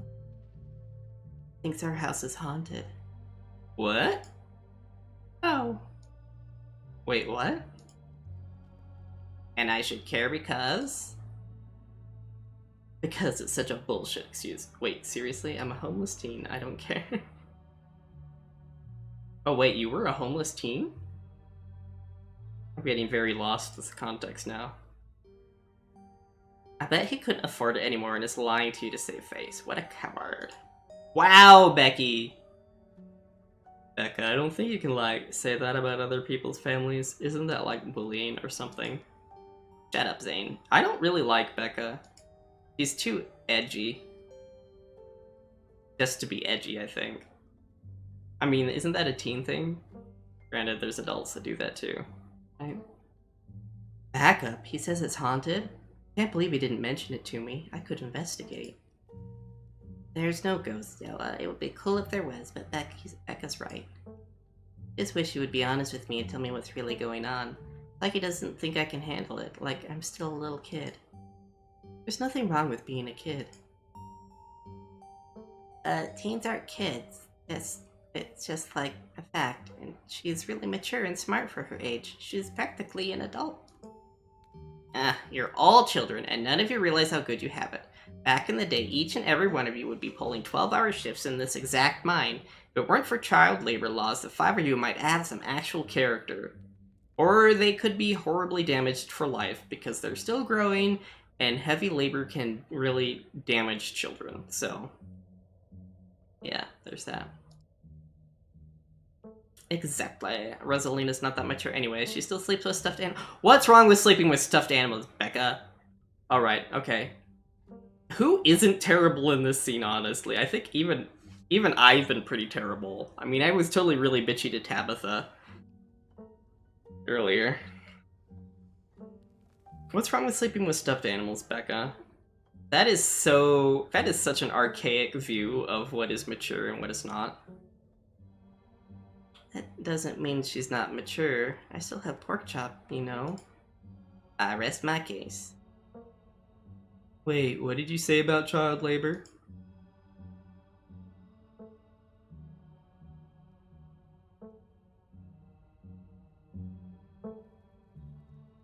If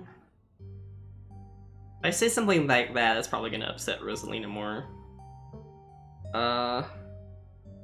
At this rate, I'd be surprised if your house wasn't haunted. I've seen some real bad things in this town.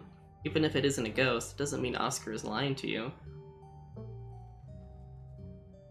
Why are all the adults in this town such weirdos? You're, I think, the weirdo. But there is no ghost. There are no such things as ghosts. Oscar is just lying. Yo, what if we break in and ghost bust the place anyways, just to be sure? Oh my god, Zane. You can't ghost bust if there is no ghost. And Rosalina lives there. We can't break into her own house. There is no ghost that you know of. I bet we could figure out how to bust it if it's actually real. Well, if it isn't real, well, problem solved. And why haven't we left the mine yet? You know, Rosalina, you could always stay over at my house until Stella ghost busts your place. We have a finished basement with a pull-out couch. Why are we talking about this like it's a thing? It's not a thing. There is no ghost. Oh, well, just be quiet, Becca. I don't care, and I can't believe I wasted this much time trying to argue with children. I'm washing my hands of this and calling the cops. Feel free to leave before they show up. Hear that, Miles? We're leaving. I suggest the rest of you kids empty this mine before someone gets black lung, or gets crushed by rocks, or meets any one of the many terrible fates people tend to meet in abandoned mines. What? Kanika is interrupted by a pair of thunderous knocks. That wasn't me, I swear. We need to get out of here! Then what was it? Come on, Stella. Didn't you have a whole list of perfectly natural explanations for scary mine noises? It's Tommyknockers for sure. Don't know why we came down here, but we've gotta check it out. Stella? Tabitha and Kanika. I know, but weird stuff's been happening around here the past few days. What if this is our chance to get an actual solid lead? Stakes couldn't be higher. Do you have no sense of self-preservation? I mean, Kanika's kinda right. I want you out of here, Stella. Come on, Tabby, you can come along too.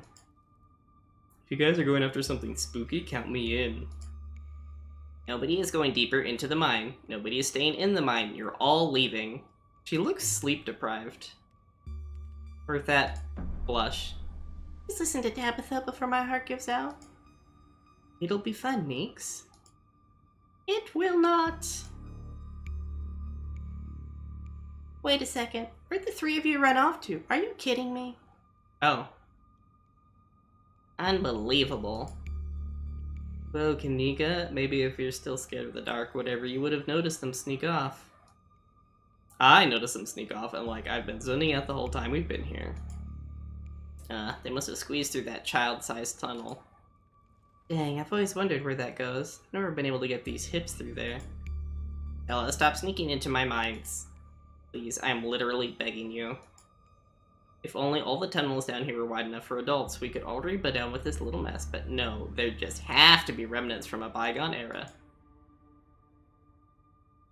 Didn't you just talk about how child labor was the good old days a minute ago? I don't know if she said good old days, but... I was trying to get you to leave my mine. Becca's head pops out from the tunnel's entrance. We are not about to let you come in here and ruin our good time. The mine is safe. I've been here a million times. Yeah, if Becca says we're safe, then we're totally safe. It's just... whatever. Come on, you two. I know a cool spot this way. Okay, I think I know where that tunnel rejoins the rest of the mines. I'll go look for them. I want each and every one of you to take note of the fact that I'm doing that. If those idiots get themselves lost and die, I am not letting their families sue me into the ground. Are those really your priorities right now? Yeah, do you have a problem with that? I want the rest of you out of my mine. Except for you, Butimus. I'm not letting you out of my sight. Oh no. Yeah, sure, I can never fit in that tunnel anyways. They have crossed a barrier that I cannot, so my time here is up. But only because Stella promised me a ghost hunt tomorrow. Whatever, we still have to do my dailies anyway, and the service down here sucks. Oh my gosh. I will happily escort these two knuckleheads out. No, you are not about to weasel your way into this, Stella. Come on, Tabby. I've been down here a ton. I can totally help out. Look at the puppy dog eyes. Tabitha sighs. There's no getting rid of you, is there? Fine, I won't waste my time arguing.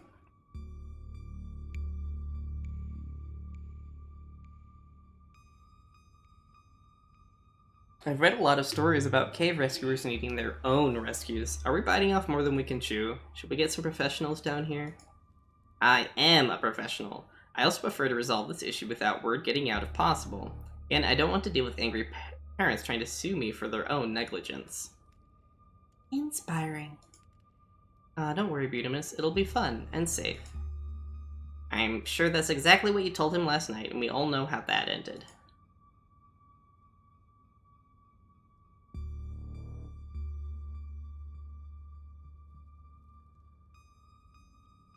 I could try pushing some crap.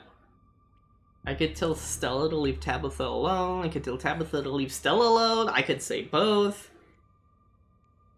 I don't know if I really want to get between the two of them. Let's do mystical. There's no way around it. I can feel the depths call out to us, and we are destined to answer their call. Noted. Let's not linger any longer than we have to, shall we? Want me to take Gretchen with me? I don't know if it'll be easier to cover more ground without her. Yeah, that's probably for the best. I don't want a repeat of last night, and who knows if we'll have to do any climbing. Aw. I'll see you on the other side, hopefully soon. Well, for sure, we won't be long. Cool, can't wait to bust some ghosts tomorrow. Kanika, Miles, and Zane head toward the entrance of the mines, leaving you, Tabitha, and Stella to find the remaining teens. Alright, no dawdling. We should be able to catch up with them if we go this way. You and Stella exchange a glance as Tabitha ventures forward. The three of you move deeper into the mine. You hear echoes of conversation bounce across the walls. But Becca, why are we doing this again? I thought you thought Tabitha was like really cool. Why are you trying to get her all mad? Ugh, we're doing this because Tabitha is really cool. She doesn't let anyone boss her around, so we can't just let her boss us around. Oh my gosh, Becca. You hear that, Tabby? Someone thinks you're cool. I can't believe she used to hang out with a nobody like Stella. Hey. I don't know. I think Stella's kind of cool. Her videos are really neat. Oh, come on. She doesn't even have a sponsor. What kind of YouTuber doesn't have a sponsor? Me.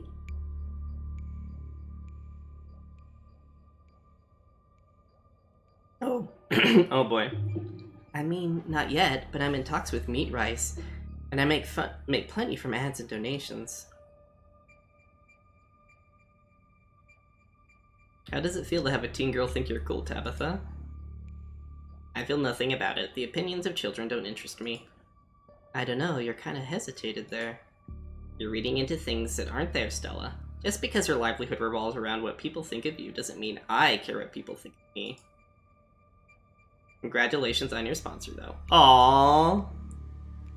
Dang, Stella, Meat Rice, that's a big deal. They're on, like, every big podcast. Thank you, thank you. It still feels like a really big step for the channel. I just wish Becca hadn't said all of those things she said tonight. She's just mean, yeah, I don't like her.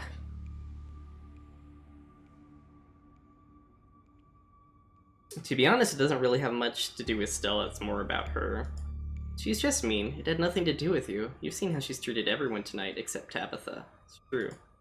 Yeah, I guess you're right. I'm surprised you don't have thicker skin about this, Stella. You never struck me as someone who let other people's opinions bother you. If you did, I wouldn't have to try so hard to keep you off my property. Well, I know you don't mean it. Agree to disagree.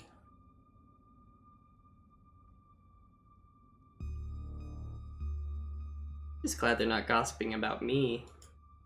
Yeah, I know they're just teens, but some of that stuff Stung. Yeah, kids can be really nasty. Other knock, closer, interrupts your thoughts, followed by another, followed by another.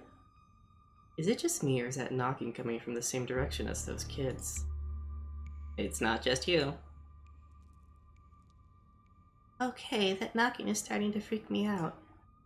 Calm down, Becca. It's just my sounds. Did you guys see that?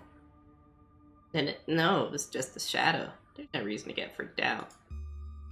I saw it.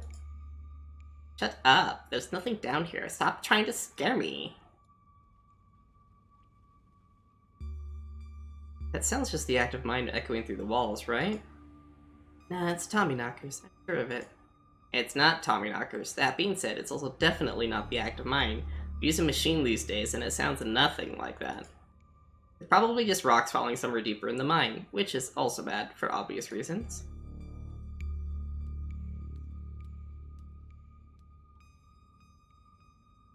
Poor kids. I have no sympathies for their terror. They have brought this upon themselves for trespassing in my mine and making me come down here. I'm sure they're just as upset as you that you came down here as you are. Are we sure this the tunnel they went through is going to meet back up with us? Yes, I'm familiar with all of the old maps for this place. There should be a central chamber not too far from here where everything joins back up. We're getting closer. Let's keep moving.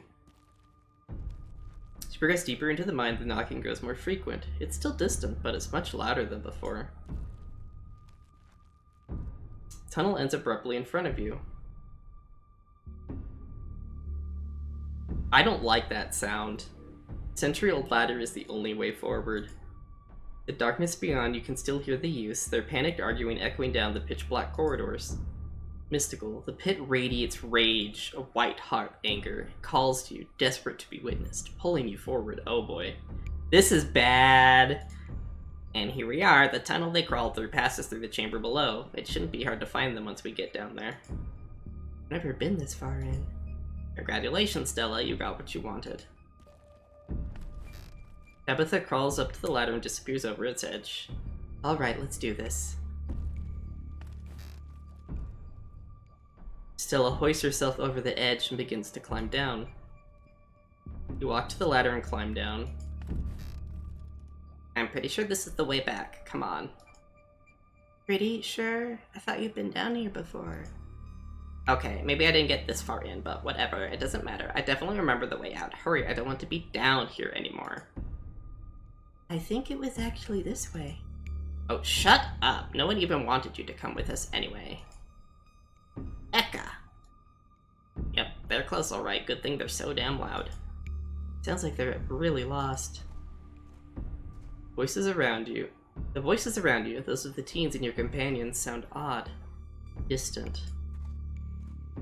There's something in the darkness before you that's much louder.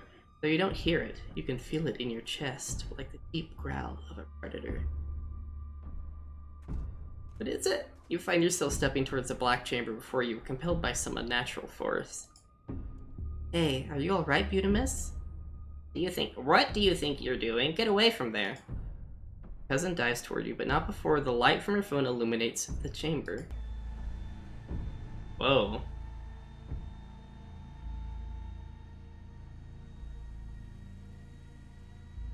What on earth? What's happening? You said we couldn't use this shipment. You know it's compromised. We can't afford to wait on new wood, Charles. We had to go ahead with it.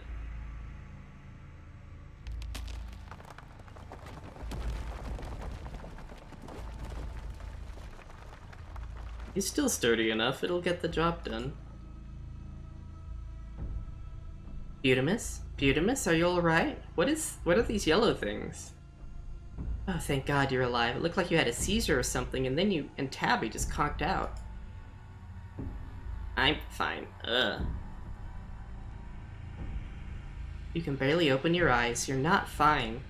Neither of you move a muscle. I don't want you straining yourselves where you're still recovering from whatever that was. I'm going to get you both some help. Be back soon, I promise.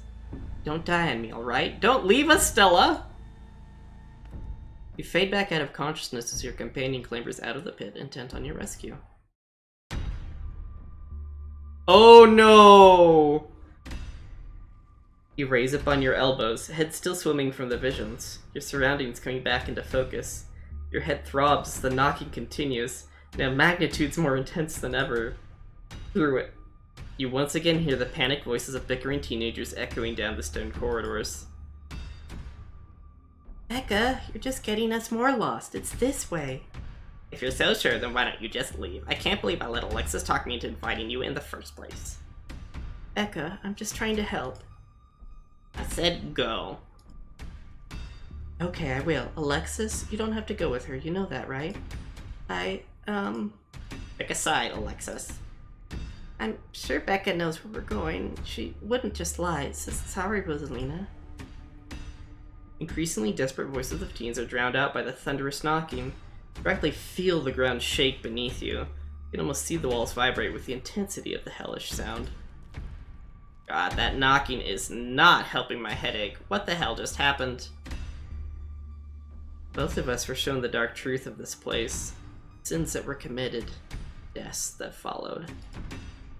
There's got to be fumes or something down here. It's an old mine. These places are death traps. We probably just hallucinated. Are you literally gaslighting? Are you literally gaslighting me? I said I saw it too. Stop being weird. We're leaving. About the kids. Oh, Rosalina! Rosalina appears in the passageway to your left. She's out of breath and it looks like she's been crying. I'm so sorry. I snuck off like that. I just wanted Alexis to think I was cool. Yeah, Tabitha's eyes, that's how I feel about. The entire cavern shakes with the sound of rockfall. I don't know what the hell is up with that knocking, but that is the sound of a mine collapse. Quick, up the ladder, both of you. Oh, wait, Becca and Alexis are still down there. You can't just leave them. They're here. I know which way they were going. They'll listen to you this time, I promise. You have a death wish, little girl? No, but I don't want them to die either, please. Oh no!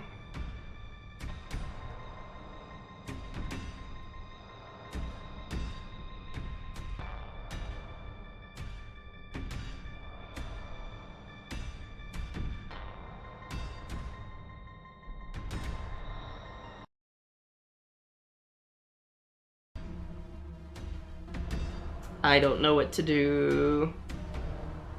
I don't know what to do. I don't just want to leave 2 kids in the mine, but it's freakishly dangerous right now.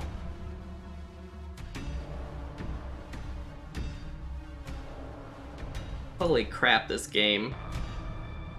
Okay, let's do this. Eudemus, don't do this to me. They're kids, Tabitha. I'm not going to leave them down here. Are you serious? Thank you. They're back this way. Hurry. Rosalina runs back the way she came. You run after her. The mines shake with each new thunderous blow as bits of rock and dust shake off the ceiling and scatter to the floor around you. Rosalina leads the way and Tabitha isn't far behind you. I thought you knew the way out. I thought you'd been here millions of times already. I was making it up, okay? Swear to God, Butamus, if we get stuck down here. Can you guys see these things? Like I said, there's probably a pocket of gas down here. We're coming, just stay where you are. Rosalina, you came back. I don't want to die down here. Come on, the way out isn't too far, but we gotta go now. Okay. You quickly push your way back the way you came, pieces of falling rock littering the path around you. All of you, start climbing. Oh, she has kind of a cute little business suit on, actually. Now! Once Celestine is up, Tabitha grabs a ladder and starts climbing. You follow suit and start climbing. Oh, I don't like this. This way, come on. Your cousin moves with the kind of swiftness you'd expect from someone who spent her entire working life in and around coal mines. Why couldn't you have listened to someone other than yourself, Becca? I'm sorry, okay? God. This is not the time! You push forward, your burning muscles giving way to pure adrenaline. To your horror, you can see cracks forming in the walls of the tunnel. Are you all going to die?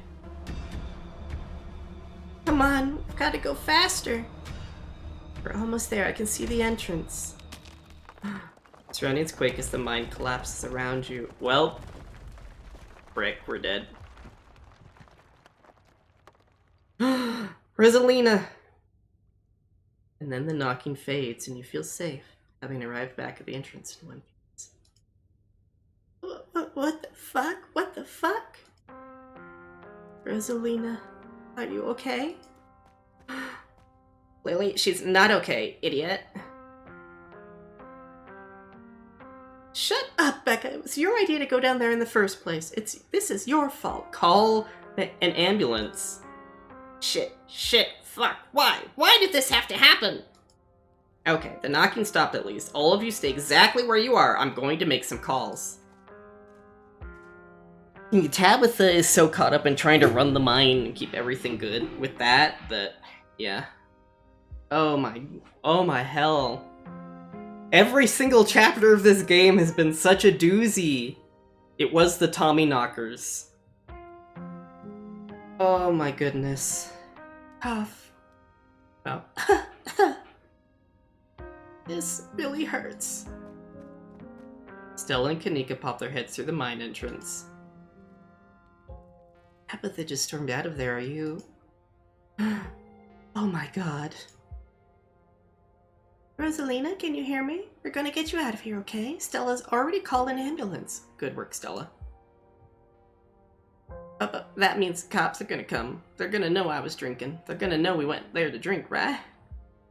Yeah, Becca, you're gonna have to pay for your consequences. Welcome to being an adult as a teenager.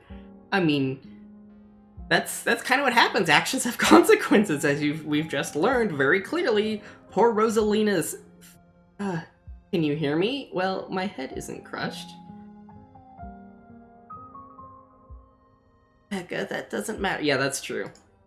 My dad finds out, he'll kill me. He can't know. In a panic, Becca runs for the entrance and pushes her way through. Drinking is more important than foot.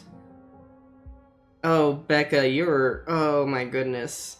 I hope one day, Becca, you learn from this incident. Why do I say this is a fictional character? I'm getting way too invested.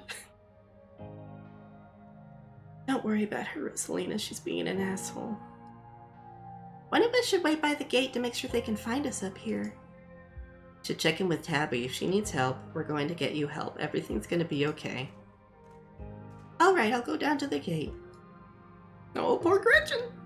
To be fair, Becca isn't really needed. Rosalina, I'm so sorry. I'll be back soon. We're going to get you out of here and you're going to be just fine, okay? Eudemus and Alexis will keep you safe until then. Am I gonna die? Rosalina, don't say things like that. Oh no! Do I say the mystical response?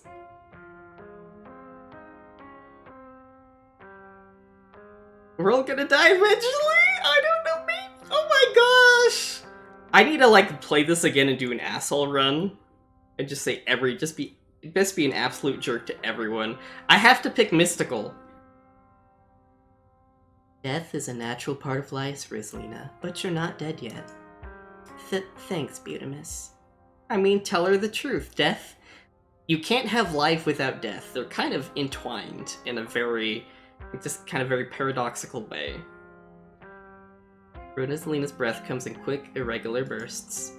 If I don't make it, tell my dad I'm sorry. The weirdest comfort is cold hard facts. Well, what is it that they say? That truth without kindness and cruelty, and kindness without truth is manipulation? Or something like that. I'm the one who has something to be sorry about. This is all me and Becca's fault. We never should have gone down here. It's not your fault. I went down there because I wanted to. Why has nobody tied off the leg stump yet? It's a visual novel, and I'm taking a long time to talk. I didn't take first aid as one of my skills, I guess. Rosalina pauses, catching her breath. Well, it's going to be kind of hard to tie it off because it's kind of under a rock.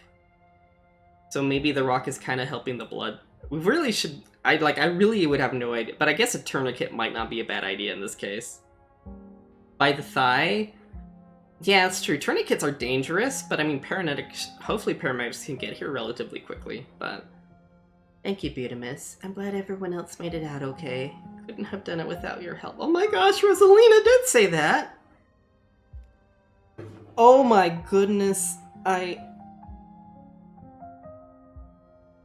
This is why you shouldn't drink. Whatever happens, you should remember it, Alexis. Stop hanging out with Becca.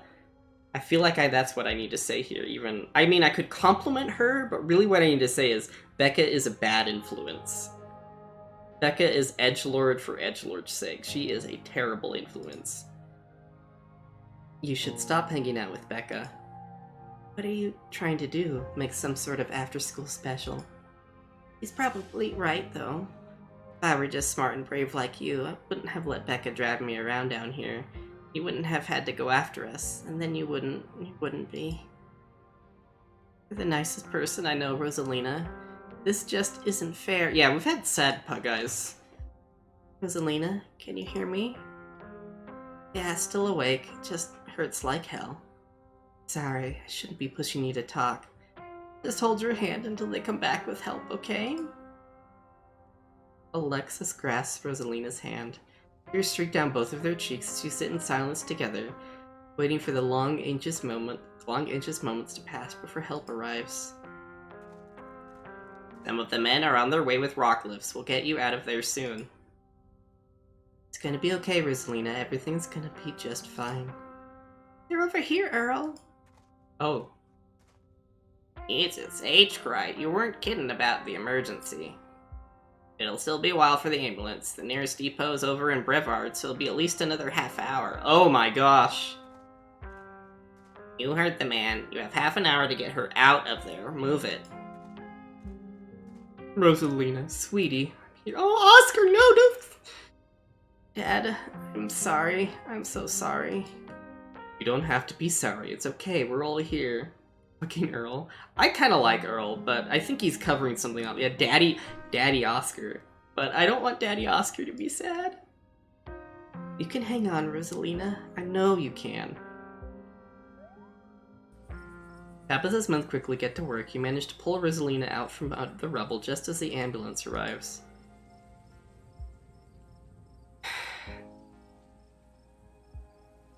Sir, I'm afraid there's no space in the back. Oh. What do you mean? I can't ride with her? Oh, poor Oscar. You're better off driving behind us. We're headed to Brevard, so it's quite a ways. Is she going to be okay? She's going to make it right. Please, God. No space for a parent? What the fuck? Well, it's a small town.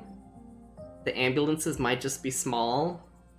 Like, underfunded and stuff. Yes, sir. I promise you, we're going to do everything we can to keep her stable. Her vitals are looking good.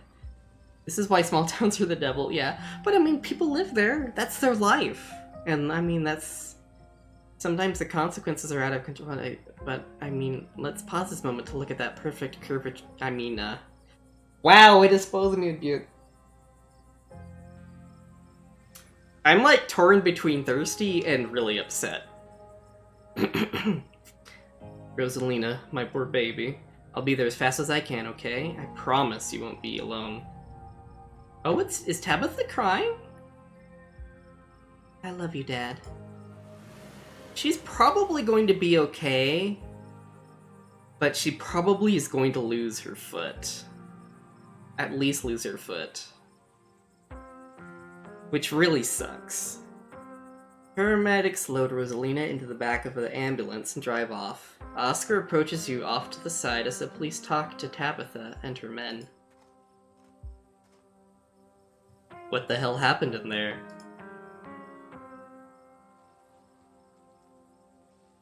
Oscar, I'm so sorry. It's okay, it's okay. At least nobody died. What happened, though?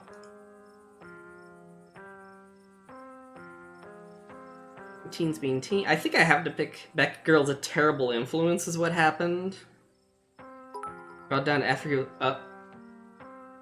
Don't thirst for the cartoon daddies. Remember, Oh no, yeah, Brian broke my heart. I got depressed about Brian, so I have to remember that. I just have to enjoy it, but not get... I'm getting very attached to these characters. And it's funny, because in some games I just don't get it. Like in Ghostbusters, I had like zero attachment for anyone, really.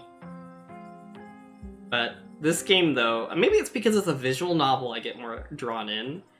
So the visual novel is working? Yeah. I don't play a lot of visual novels. And this might be why I don't, because I get way too attached. I get way too involved in the story, because it's basically all story. With a visual novel, there's no, like, gameplay to break up story. Kinda. You know, like, other stuff to do. It's not like an MMO where I spend 30 minutes running around doing crap and then suddenly story. I have to say mystical. Seams of reality grow weak in this town. Nobody is safe. Ominous, but not helpful. What Butimus is trying to say is that Tommyknockers brought down the mine. Can't believe they're actually real, but I got some audio of the knocking on my phone. Must have been furious that we went down there. It doesn't matter what caused it. I'm just sorry it happened, Oscar. This is all my fault. She's been so angry with me. If I'd just been able to provide more stability, she wouldn't be doing things like this, putting herself in danger. I'm sure she thinks I'm making things up about her house being haunted, but I've seen things I can't explain, and it's only gotten worse over time. You told us about down in the mine, but what it's worth, I believe you. No comment, but after tonight, I don't know. I'll make your life more stable, Oscar! Everyone's thirsting for Oscar, right? Kinda hard not to. Once you're back from the hospital, we can check it out for you. Thanks, Stella. That means a lot. I've gotta go. Or Alexis. Mr. Gutierrez, is it okay if I come too? I want to be there for her. Of course, Alexis. It'll be good for her to see a friendly face. Alexis is, like, good friend right there. Alexis and Rosalina are probably gonna be, like, best friends. Maybe. I mean, Alexis stayed, and Becca bitched out. Bitched out. The two of them head over to Oscar's car and drive off. 10 out of 10 she spills out to Oscar? Probably at this point. Do you think Rosalina is going to be okay? Paramedic said she was stable. She's a tough kid, she'll be okay. Can't believe you left us down there. Your vision, the entities in the mines, ditchlings. I think I might stay this. Can't believe you left us down there. I offer. She didn't leave when she did. The ambulance might not have gotten here in time. No, Kanika, it's okay. I'm sorry. You don't know what it was like seeing you like that. I was scared. Hey, at least you're alive, right? I just clicked on ditchlings. This is too easy to be our ditchling problem. Something's telling me that was only the beginning of our ditchling problem. Now that you mention it, Kanika's mom said that the numbers we saw in the woods were a big deal. Nobody even died here tonight. I feel like we're left with even more questions than we had this morning. And we had a lot of questions this morning. But hey, maybe we just averted whatever disaster they were here to predict, though. This is all still a little too magic for me. Just because two bad things have happened doesn't mean there's a pattern. Right? There was a stone carving on the wall of that pit. It gave me some sort of vision. I saw what happened to this place. The Scarlets caused the collapse. Charles Shaw was set up. Oh! Wait, he was set up? I guess we didn't know who was in the vision, so... No way, dude was a monster. I mean, the Scarlets were monsters too. They still are. What am I saying? I don't believe in visions. Whatever you saw was probably just auto-suggestion. I don't know, Neeks. You weren't down there. Butimus and Tabby had, like, simultaneous seizures next to a creepy stone carving. It was like something out of a movie. Oh, that's the wrong voice. Just because they passed out or had seizures doesn't mean it wasn't auto-suggestion. I saw something down there, like the shadows of dead miners. They were right behind you right before you left. They followed us when we went after Becca and Alexis. Did you not see them? Whoa, I didn't see anything other than the two of you in that carving. It's super weird. I don't want to doubt what you experienced, but you were deep in the dark, abandoned coal mine. You might have just been primed to see things. You know, now that I think about it, that particularly fits the profile for some of the Tommyknockers story. What if they're actual bona fide ghosts? Stella. Everything that happened down there was centered around the main chamber, where I saw that carving. Stella showed me a photo. Weird stuff. Maybe you weren't entirely off base about that cold stuff you mentioned earlier today, but this thing felt old. Sure those were Tommyknockers? Depends on what you mean by sure. Is anyone really sure of anything? Fit the description pretty well, and I don't know what else they'd be. I have no idea what happened in there. I need to do some reading on mine collapses, I guess. What happens now? Huh! Hi, Tabitha. Tabitha scares me whenever she comes on screen. What happens now? We go home. Good idea. Now hold on a minute, Miss Scarlet. And if we have a quick word with your cousin, miss, in private? Okay, fine, just make it quick. Don't you dare try and pull anything on him. He did nothing wrong here. Ladies, I'm afraid that means you two. You need to talk to us. We witnessed this too. Oh, sure, but that can wait. We know where to find y'all. What a coincidence running into you 2 nights in a row. This is my colleague, Deputy Derrickson. Pleased to meet you, Butimus, and apologies for my absence yesterday. It was my special bowling night, you see. Man has to have his me time. But I was briefed on the events of last night, even though we're still not sure if what went on could be considered a crime. Duke has been missing since then, though we found neither hide nor hair of him. Could be he's just on an extended hunting trip. He's dead. It wouldn't be the first time he's done something like that. I was told the footage showed his supposed body, but we couldn't get that camera working. So no way to confirm it until we track him down. Oh, that's because Stella still has the tape. Now I understand both of these were terribly unfortunate accidents that had nothing to do with you being in the area, but... As officers of the law, you have to understand we get a little suspicious when we see the same face multiple times in a row. And we have to ask, what exactly were these teenagers doing in a shuttered mine owned by your family? And why were you down there with them? I'll get to your questions, but we need to talk about the man that's been stalking me. His name is Sam Wayne, and he used to work at the mines here. Seems an awful lot like Deflection to me, wouldn't you say so, Earl? This is a nice town. People don't go about stalking strangers in these parts.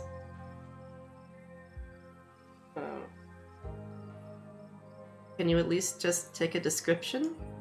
Fine. Derrickson scribbles down your description of Wayne. You watch too many movies. Now you can tell us what happened down there. Yeah. Town is haunted, you're out of your depths. What are you talking to me? For me, they'd all be dead. You have to talk to me, I know my rights. Okay. I'll tell the truth. We saw some teens sneak into an abandoned mine, so we went after them. We were just trying to do the right thing. Of course, of course. Very noble of you. Pardon our questions, just trying to gather all the facts, you see. It's being thorough. Our duties as officers of the law. Well, if there's nothing more you can tell us, I suppose we'll let you go out on your evening, but we may be in touch. Have a good one. True, I guess I am pretty suspicious. Me and Stella, because we've both been involved in these accidents. But that's because we're trying to investigate them.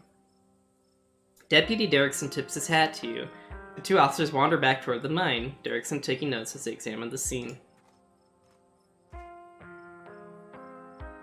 You make your way towards Stella and Kanika. I just can't believe 2 nights in a row. Is it my fault, Ninx? Stella, no. It's all just an awful coincidence. It's not your fault. Oh hey, guess the cops are done with you. What, are they gonna take you in for being present at an accident? Sorry if they give you a hard time. Small town cops, you know. Always blame everything on drifters. Even acts of God, I guess. Even acts of God, I guess. Excellent. You didn't get arrested. Now come on, let's get back to the estate. I'd like to get some rest before I have to deal with the fallout of everything that happened tonight. Yeah. I'll see you tomorrow, okay, Butamus? Excuse me, Just stop trying to get my cousin killed, Stella. Come on, let's go. Tabitha starts walking to her car, pulling you by your arm. Are you kidnapping me? Oh, that scream. I'll text you when we're back. That didn't sound like an animal I recognized. Tabitha doesn't say a word as the car cuts along the darkened road. Try to keep an eye on the surrounding wilderness as she drives, wary of what may lurk behind the tree line.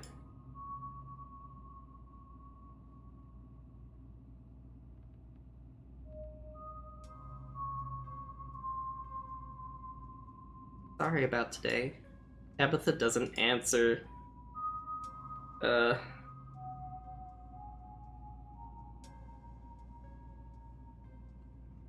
She's pretty stressed out. Sorry for apologizing. Am I talking too much, or at least you called? How are you holding up? Poorly, but I'd really rather we didn't get into it. Why do you treat Stella like that? Didn't you two used to be friends?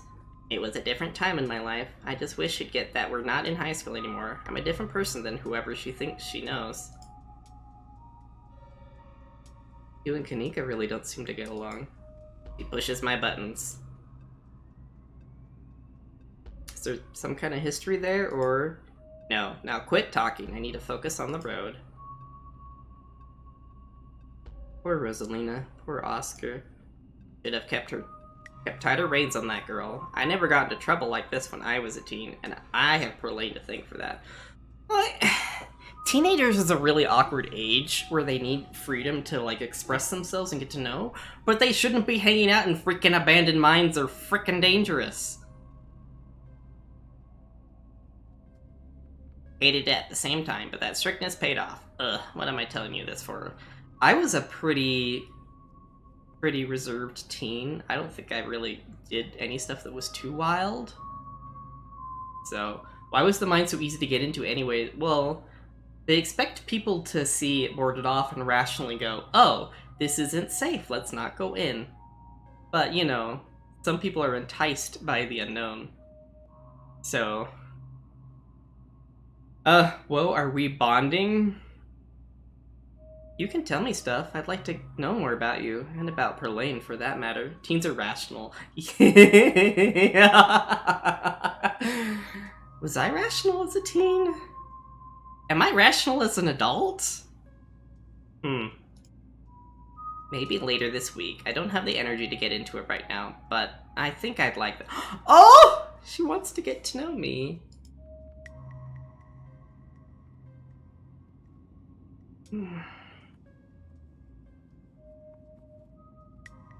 Yeah, well, I think anyone can add quotes, or you can type it out and I can add it. I don't remember exactly what I said, though.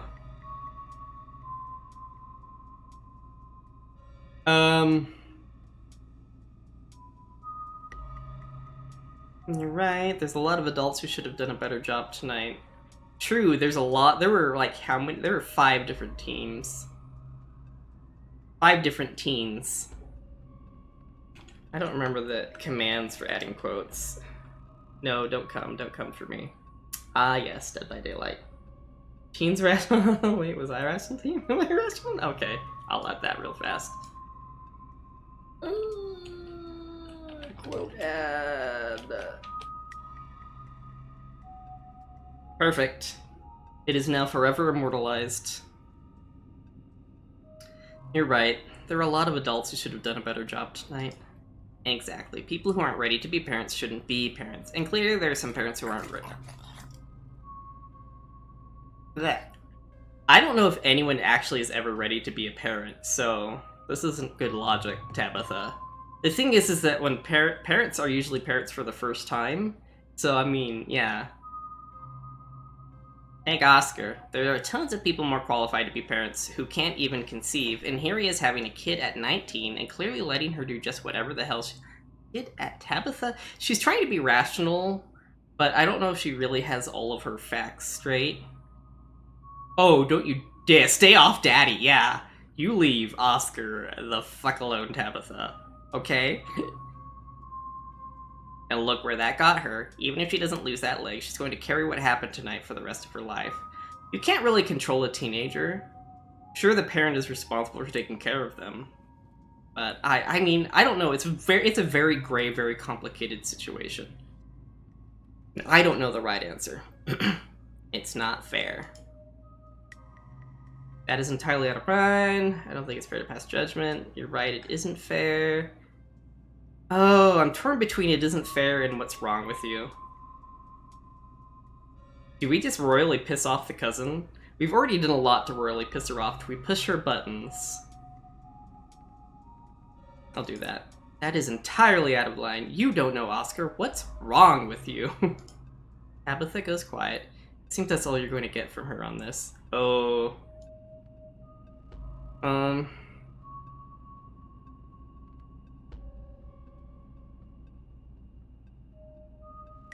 Doing terribly, by the way, in case you wanted to know. Yeah, me too. Gotta focus on the road, though. Do I whine about being dragged off? I don't know if I really want to whine about being dragged off. I kind of did want to go home. I mean, that's pretty exhausting. Ride in silence. That was a lot of scene end. Yeah, that's a lot of talking. Your eyes wander back to the tree lane as you and Tabitha slink back into silence. We did some bonding, but we also kind of pissed her off. I'm hoping it's not too much longer because I'm going to go see Dune tonight. I'm going to stay up real late to watch a movie. I'm doing Okay, I'm not rational because I'm doing dumb teenager stuff tonight. I'm staying up too late. You once again cross the threshold into the estate, the musty stench of the decaying mansion greeting you as with its undertones of mildew and wood rot. Now, this day was a lot more stressful than it needed to be, and I'm sure it's a precursor to a horrifically stressful week. Going to bed, I suggest you do the same. Thanks for calling me about those kids, by the way. It was unexpected. Aw. You should have waited for me. I'm too tired to argue. I'll see you in the morning. If I had waited, there could be 3 dead children. In the mines. Yeah, there could have been a lot more dead kids. Tabitha turns and makes her way up the stairs, her posture defeated. Turn in.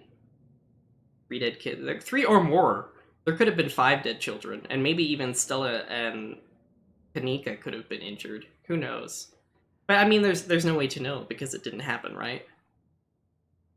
You head up to your room and turn in. You collapse in Tabitha's dusty guest bed, your head empty of thoughts. After your time in the Shaw mine, you barely even notice the dust. Phone buzzes on the table. Y'all, these are those things, right? Ah! Picture of ditchlings. Kanika sends you a picture of a pair of ditchlings by the side of the road. I saw them again too. Another picture, this time of them staring from a tree. What the fuck? These things are definitely not hairless monkeys or raccoons or whatever. I don't know what the hell they are. Guess there's more to them being here than the mine collapse. Why is she so close? I don't know. Maybe she zoomed? No way I'm sleeping tonight. You think about looking out the guest room window, but at this point you're too exhausted to leave your bed. No, look out the window! No, look out the window! The adrenaline from this evening is finally wearing off, replaced by a creeping exhaustion that threatens to overwhelm you. Your limbs feel heavy, your eyelids slipping down over your eyes, even as you stare down at the ominous picture. If it weren't for the pit of dread balling in your stomach, you would feel almost comfortable as you settle in between the covers, your tired bones sinking into the decrepit mattress. When you close your eyes, you see Rosalina's face, twisted with pain, staring up at you with tear-streaked shrieks, trapped by powers beyond her control, terrified of what her now uncertain future would hold. Eyes shoot back open, your heart pounding as the door to your room swings open. It's Frou-Frou. Wait, Frou-Frou's on my bed, just the cat. It's always just the cat. It's nice to see another living being, even one as unfriendly as Tabitha's cat. The comfort of her presence sets your mind at ease and you finally slip into a deep sleep. The pissed off cat. Yeah, Frou-Frou is not very friendly. Uh-oh. There's something in the house?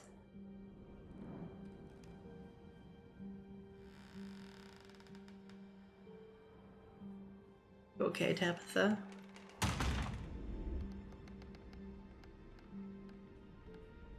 I wonder if this cutscene is different if you pick different decisions.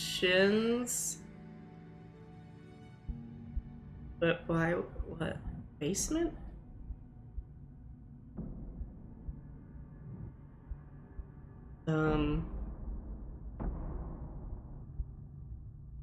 What the hell? Oh no! This is the end of Chapter 2. Episode 3 is currently slated for late January, early February. We're sure to update you once we have a firmer release date. Oh, dang it. Yeah. Yeah, the game isn't fully released. I realized that when I played Chapter 1, but I couldn't resist playing the next chapter. So, we won't get to see the rest of the story until a few months from now, which really sucks because I'm really enjoying the story. Hey, no one died this time. Finishing chapter 2. No one died this time.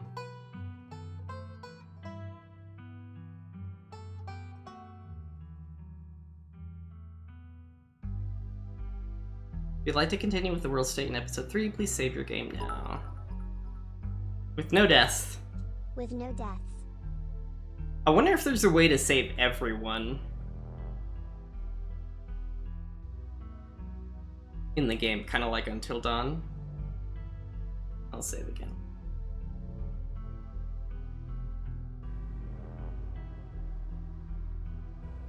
These people, whoever did the story, people who have worked on this game is absolutely fantastic. A horror visual novel. I mean, the sound, the music, the writing, they feel kind of like believable characters to me. Sometimes people get like I mean, even the teenagers. Oh my goodness, you guys are all fantastic. All of you people who worked on this game, fantastic. Mwah. I can't remember the last time I played a game and was just this delighted by it, except for maybe New World.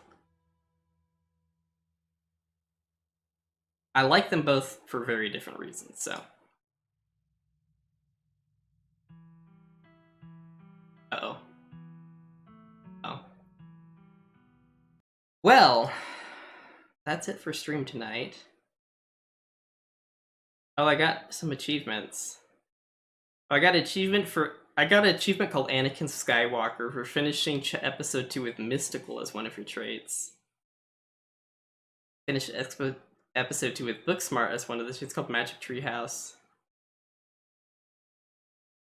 Call Tabitha to tell her about Rosalina, but don't wait for her. Talk to all of the groups of miners.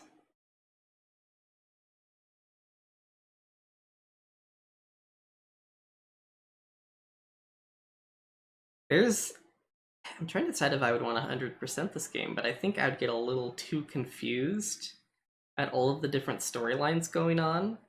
So at least until it's completely released. But it makes me interested in how differently woven the story would be. Lie to Avery about last night? I didn't lie to him, I was honestly traumatized. It said I lied to him when I said I was traumatized. Damn game. This game was great except for that. I'm just kidding. Alright, let's find someone to raid. This game has just been utterly fantastic. It's just left this, like, crazy mark on me that I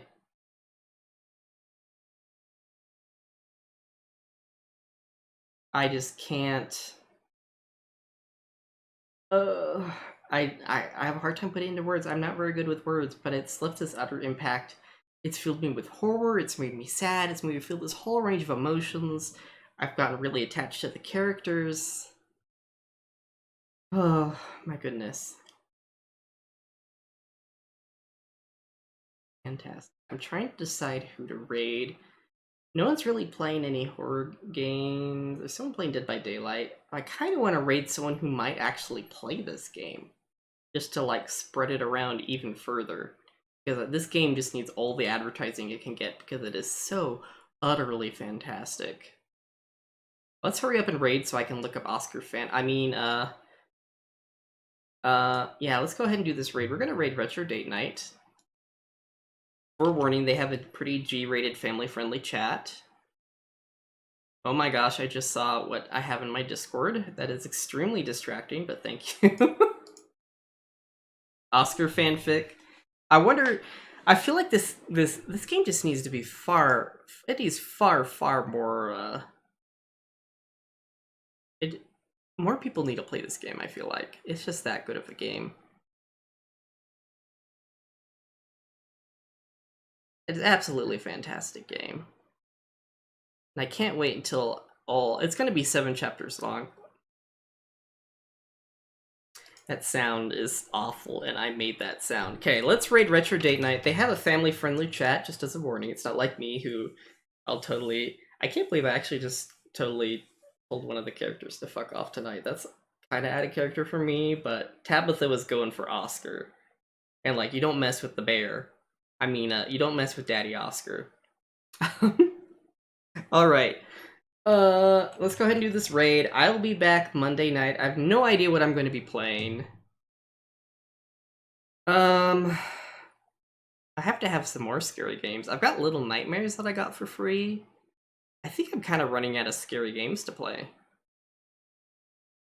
Which is kind of becoming a problem. But let's go raid Retro Date Night. No idea what I'm going to do Monday. Probably not New World because we're getting really close to Halloween, so I really want to amp up the spookies. And this game is so good for spookies. Alright, everyone, thank you so much for hanging out, for lurking. Like, thank you for the bits, for throwing money at me. Holy cow, 400 bits tonight, dude. Bruh. What are you doing to me? I'm not used to this. I think that's everything. We'll see you Monday. Keep an eye on Twitter for closer updates if I ever actually have any updates on stream.